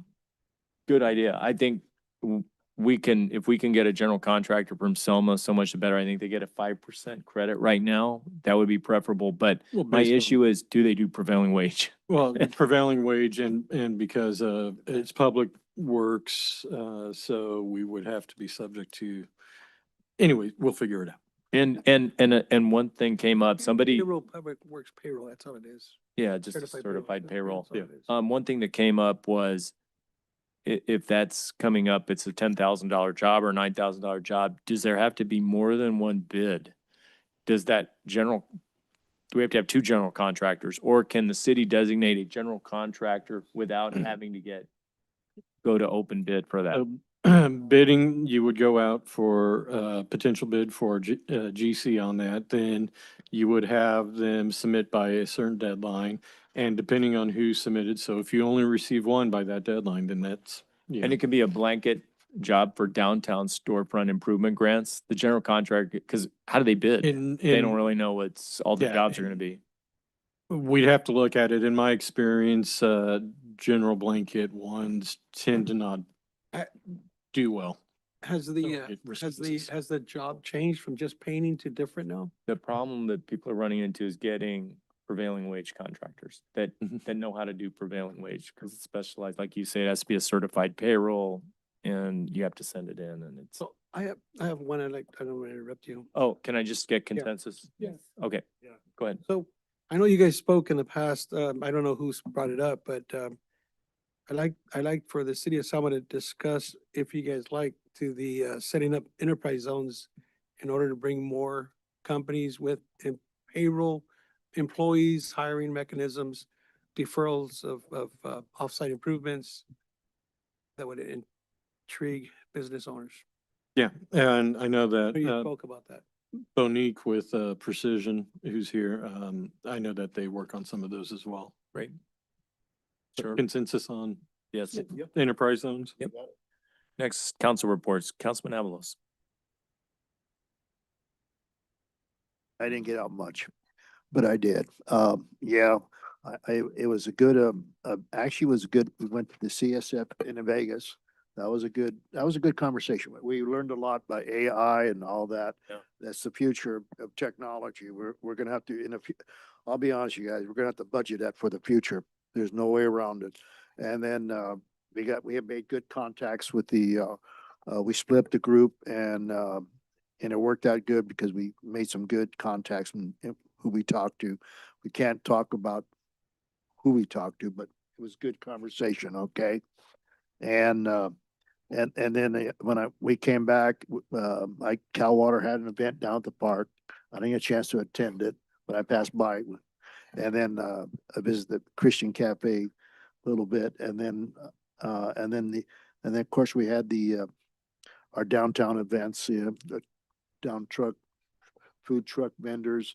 And then the next day we had the country western George Strait singer, and thanks to you guys the people that help in the city. Thank you for very much, it was, people are coming out and, different towns, like Jose said, they're slowly coming out, but you know what? The word's getting out, guys. We're having free concerts in our city of Selma and, they like it. People like it. I had no negativity except when we closed the bar at 9 o'clock. That's a good That one. was the only, but that happens. And then also we had I guess, here in the city hall, we had the person from, for the seniors, the foods, they're complaining about their food, EOC group, and that does the programs for the Head Starts and everything. The CEO was here. He listened to the concerns and he came back, believe it or not, he came back the same week and visited the senior center at lunchtime. Good. Good. And that's good. That tells me that the seniors spoke up their minds. I was there and they gave the man an earful and he came back to see for himself. And you're gonna see he promised he'll make some changes. And I told him that we'll be keeping an eye on him. Seniors will let us know. That's all I gotta say. Thank you. Councilman Trujillo. Just one before I departed. I attended one of the events downtown, and the only question I have is, when is the pretzel place gonna open in downtown? Or is it gonna still open? Because that's the only impression I left, was that that's really good and it would be nice to have in our town. I really like more information in regards to the bid, because that's, it's in regards to the painting and things like that, because a lot of people are coming and asking me about that, especially actual building owners. So it's really important. Thank you. Councilman Oscar.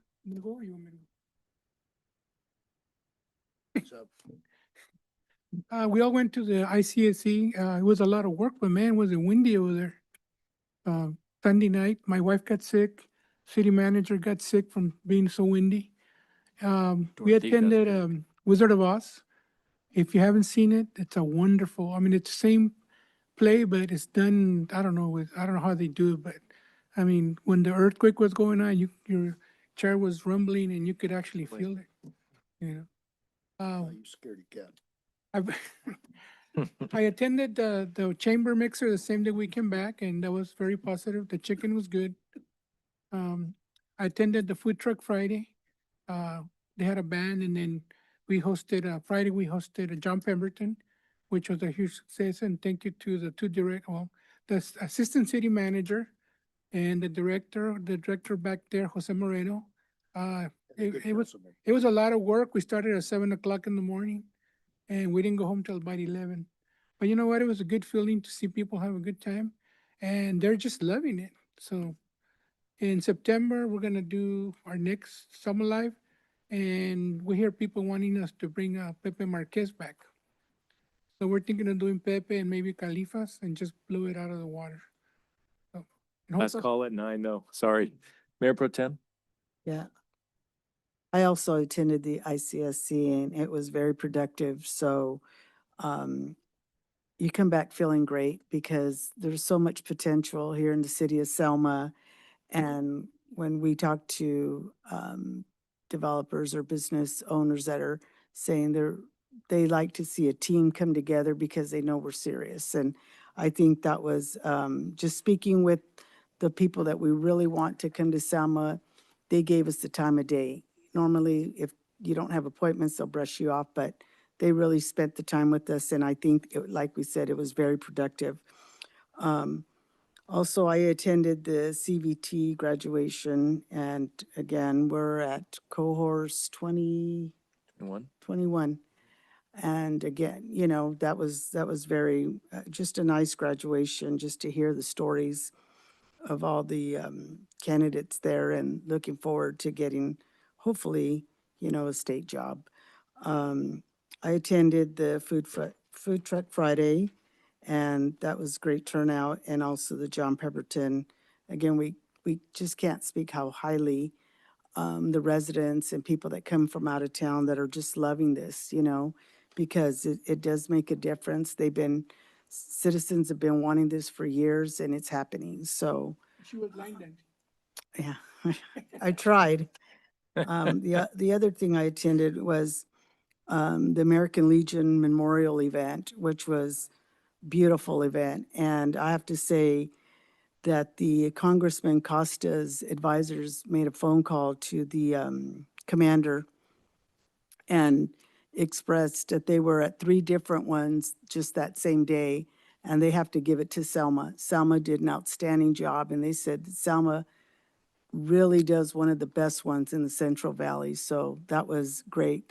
And I want to just give kudos to those guys because they start at 4 o'clock in the morning getting those flags up. And there's a lot of flags that they have to go put up and then get home, get ready, get dressed, go back and do their event, and then go back at 7 o'clock to take them down.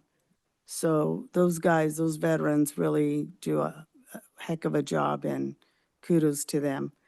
And other than that, that's pretty much it for me. Rose and I attended the opening weekend showing of Grease at the Selma Arts Center. That was nice. I attended the City of Reedley's prayer breakfast. I attended Selma's Prayer Day, hosted by Pastor Joe Alvarez at Lincoln Park. I attended the Central Valley Training Cohort 21 graduation. I worked the Downtown Live Food Truck Fridays event. I met with a group of seniors that Councilman Avalos talked about from the senior center, and one of their main concerns was better food. So that EOC meeting couldn't have been more timely, and they were very responsive. Let's hope they take it to the next step and actually amend that menu that the seniors really like. As we've all said, I attended the International Council of Shopping Centers on behalf of the city in Las Vegas to bring business back to Selma. We'll keep working on that. I attended again the Food Truck Fridays after that on May 22nd, and that was my second Food Truck Fridays event. It was good to see Animal Services out there. And they had, for that one, I don't think they had a dog. This was National Public Works Week, and council recognized the hard work of our Public Works Department at that get-together. That was very nice. And then last week, we had the Selma Live event Friday night with John Pemberton, volunteered for that. And Armando, our animal services manager, was there with Abeline. I don't know if she was adopted. Not yet. She's a great dog. She really needs to go to a loving family. Great dog. I attended the Fresno COG and Fresno County Rural Transit Agency meetings Thursday evening in Fresno. Met with 2 Selma citizens in my office regarding city issues they stopped by. I attended a grants meeting with the city grants writer, Granite Solutions. I presented a proclamation to St. Joseph's priest Abel Loera, who is leaving the parish after 4 years of service. Thank you to the communications director for putting that proclamation together. It was very touching, and you hit it out of the park with your wording. I know everyone was touched there. Thank you for that. I attended that American Legion Memorial Day program. And I just want to hit on the point that there was a ladder truck out there for Selma Fire with a huge American flag. It was amazing having that. So that was very nice. And then the last item, the new Bethel owners want to have a ribbon cutting on July 10th, which is a Friday, with all the council there. What time would council and city manager and staff be available to do the ribbon cutting? This is July 10th. Is the morning okay? 10 o'clock? Morning works. Friday good? 10 o'clock? Okay, so I'll call them back and say 10 o'clock then. I got a call from the chamber, Karen Foster, on that. Oh, 10 o'clock it is. Okay, then now we'll move on to our last oral communications of the evening. At this time, any member of the public may address the city council regarding any item on the regular meeting agenda over which the council has jurisdiction. No action or discussion will be taken on any item not on the agenda. Issues raised will be referred to the city manager for review. Members of the public are asked to limit their remarks to 3 minutes. Rose Robertson, 1057 Mill Street. I just want to say thank you to this council that works really well together. We see you at all the events, whether you're working or not. You're getting your staff to come volunteer for free. You're volunteering for free, right? We just got these nice groups getting together. Appreciate Chief for having our PD out there. They were out there making everybody feel safe along with fire. So everybody is coming together, but most of all, our citizens constantly tell us over and over how much they love these events, how nice it is for people to walk on over all the neighborhoods that are very nearby, that walk on over, whether it's just themselves or their family, their whole family, their dog, whatever. But it's a nice place to come and just see how beautiful our city's coming alive. And I really want to thank Commissioner Ramirez, our PO Moreno, Councilmember Avalos, our Mayor Robertson, Councilmember Guerra. Just, we're here on a Sunday, we go to a play and we get together, and O.C. Guerra also, I mean, he is phenomenal with telling us when are we going to do a certain thing. And this is a Sunday and we're all pretty much exhausted, but we decided, hey, let's get those flags out just in time for Memorial. You guys all did a phenomenal job. Those lights look amazing. They love it. They love that they could see these different kind of lights, especially what was touching was it was for Memorial Weekend. So again, thank you guys all for always just stepping up, wanting to just do a little more, and you absolutely have done a little bit more. Not right now, but you guys been doing it for a couple of years and staying consistent. So the citizens, they say thank you. Thank you. Anybody on the phone or online with any comments at this time? Here, I see no hands raised. Thank you. We're adjourned. We'll see you at the next council.